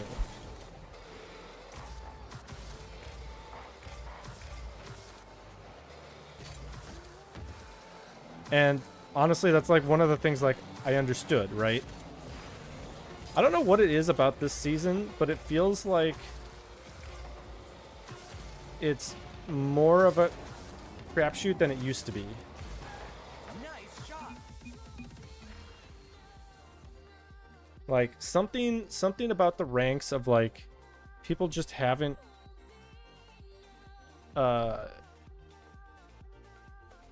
I don't know. It was like there's a squish from the top down, if that makes sense. And so that C2, C3, GC squish, just A rival school of I don't sharks know. from It's like there's Galaxor too just much raided mixed with in, 3 and you pups. don't know who you're getting as a teammate, and that's just led to a free fall for me. Hello, Jalik. How you doing? Welcome on in. Let me get you a shout out. How was your stream? I hope it was good. What were you up to? What were you all doing? So welcome on in, Raiders. I am NinjaGloppy. It was a bad stream. He had hardware issues. Dealing with some sort of input glitch in Rocket League. Have you checked your controller and the cable? Have you looked at the like stick drift thing? Okay, actually, let me ask. Was it a problem with your sticks or was it something else? It's for a button. I feel like the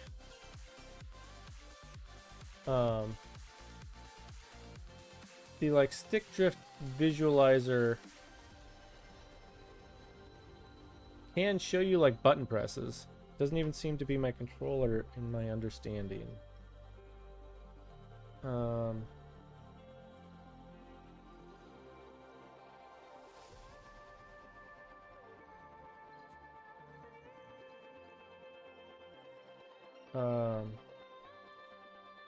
Have you looked at with Steam or Rocket League? Have you looked at this thing? The gamepad tester? Because it can show you like what your you were there. And it was showing like an issue with the button. Whichever button it was. It was not showing it. Which button was it that was showing the issue?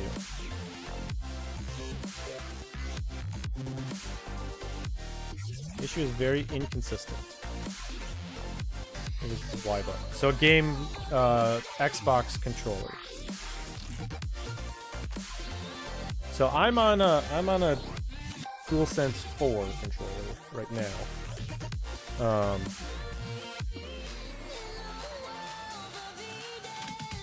It could just be the issue. Have you tried a different controller or a different cable? Like maybe the button has worn out.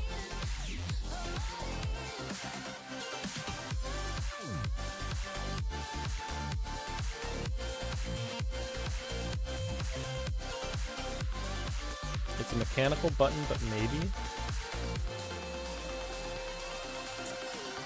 I'm trying to think of what else could cause it.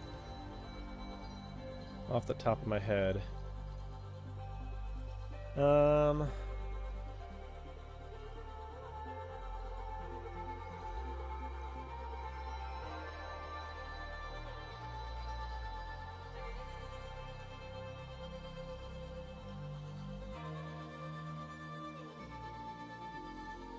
don't know off the top of my head, to be honest.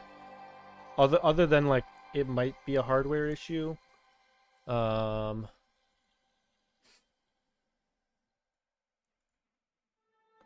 don't think it's a.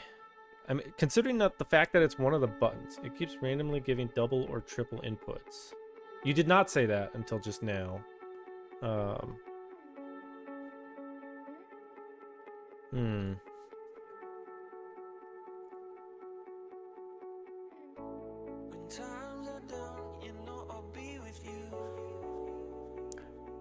It's almost like a. So it if it's giving a double input, it almost sounds like the issue of what like a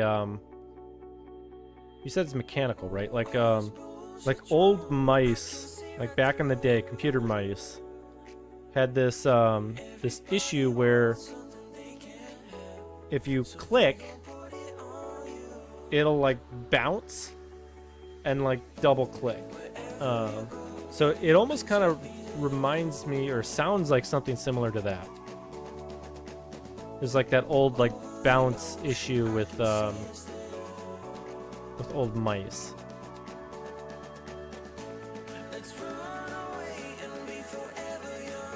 It's the Thrustmaster eSwap Pro.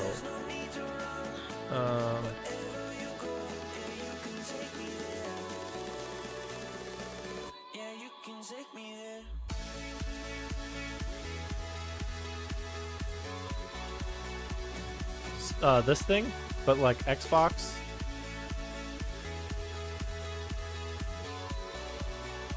I assume. Yeah, the Xbox one. So something similar to this.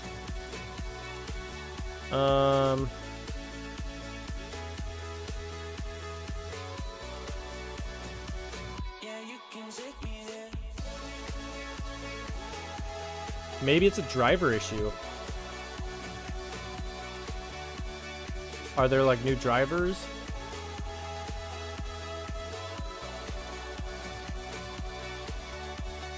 Also, let me ask a question. Can you switch the D-pad and the left stick on yours? I'm gonna try some driver stuff next, probably. Okay, because so one of the reasons why I never wanted to do like an Xbox controller for Rocket League is I don't like the placement of the left stick up here. I actually prefer the PlayStation style with the stick there.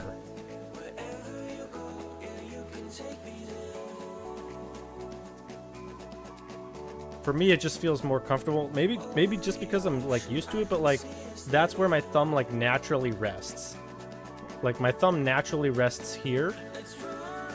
And in order to use like this stick, I feel like I have to like stretch my hand there. If that makes sense. Yeah, I mean, it's a tough one. Feel the same way, but with preference to the Xbox layout. Yeah. Now, in terms of like the thickness of the Xbox controller, I don't know if I have a preference on that. I feel like it's the same. But like here, I feel like my thumb just like it rests here. So in order to push it, I have to like extend my hand further up to get it there. Like feels less natural. But I don't know. That's just me. I wish I had a better option for you. I don't know that I do.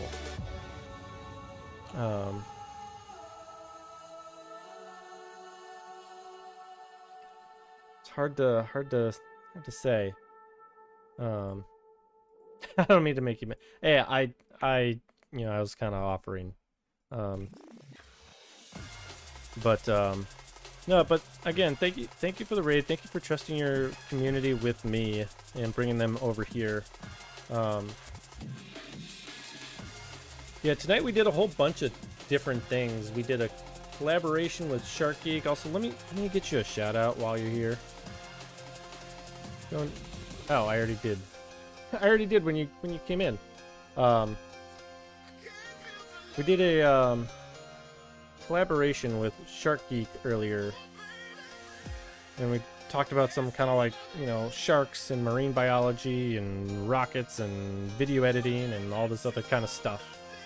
So we did that over with him, and then we also did some video editing, or not video editing, astro image processing. So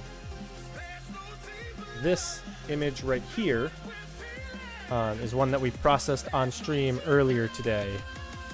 So this is the California Nebula.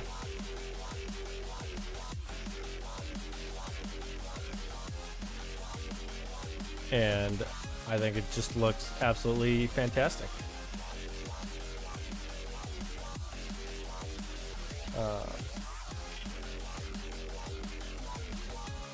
Yeah, and then what else did we do today?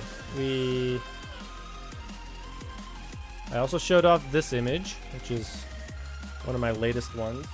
This is 39 hours on the Lobster Claw and Bubble Nebula.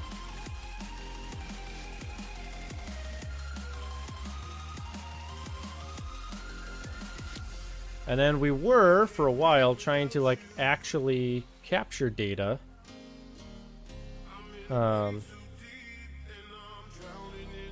But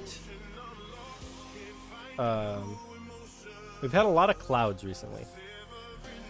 Or at least tonight. I'm generally an astronomy fan, but don't really look at pictures that much. Hey, and that's okay. You don't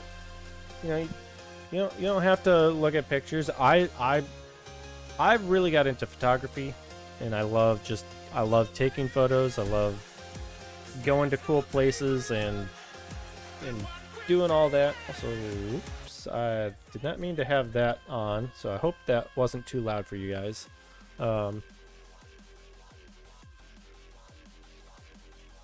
But like one of the things that really just kind of like blows my mind is like, you know, we kind of live our lives. We have all these lights on and whatnot, but if we just go out into nature and then like look up, like sure, we don't see a lot of these things that are up there in the night sky, but like they're there, and all we have to do is point cameras at them, and when we start pointing the cameras at them, we start discovering things, right? Like right here, what we're looking at is a single 5-minute image of the Andromeda galaxy. Allegedly, the northern lights were visible a few miles from me tonight. Well, they wouldn't have been here because we've had a ton of clouds, as I mentioned, but it's also a full moon tonight, like a full super moon. So it would have been a little bit extra harder to see them, I think.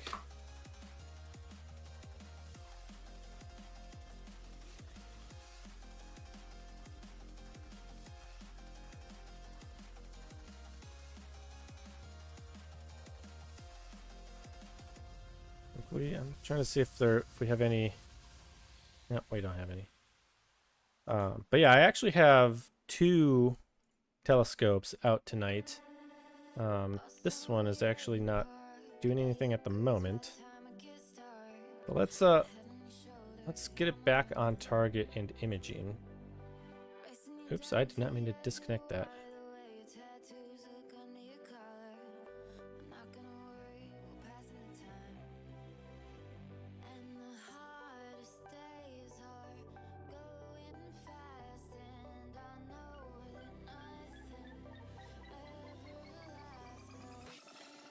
I watch the YouTube channel of the History of the Universe a lot. Nice.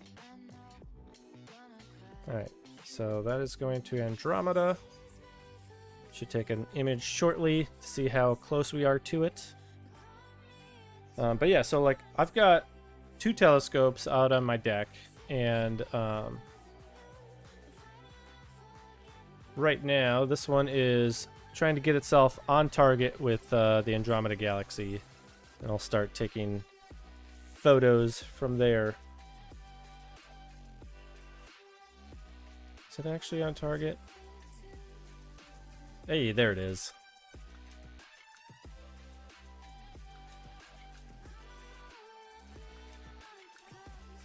But yeah, if you want to, let me get this.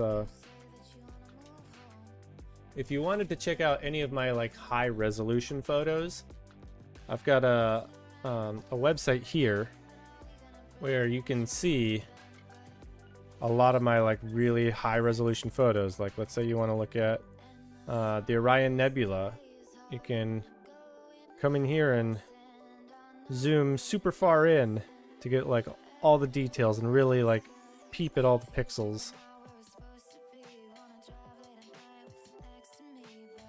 Or maybe you wanted to look at Colorado in like an ultra wide panorama.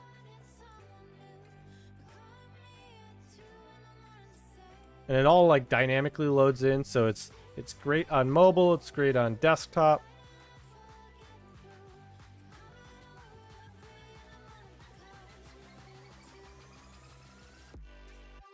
So, yeah, go check that out.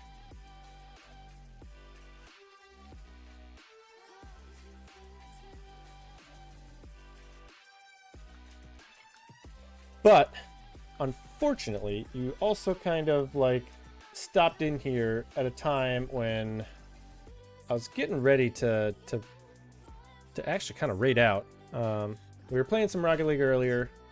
We weren't doing super great. We were losing quite a bit, in fact.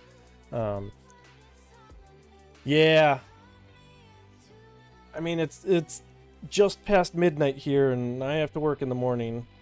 So I need to get to bed. So let me actually go to this other scene first.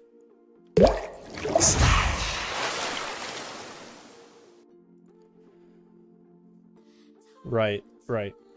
So the first thing we're going to do is say goodbye to YouTube, since there's no one there.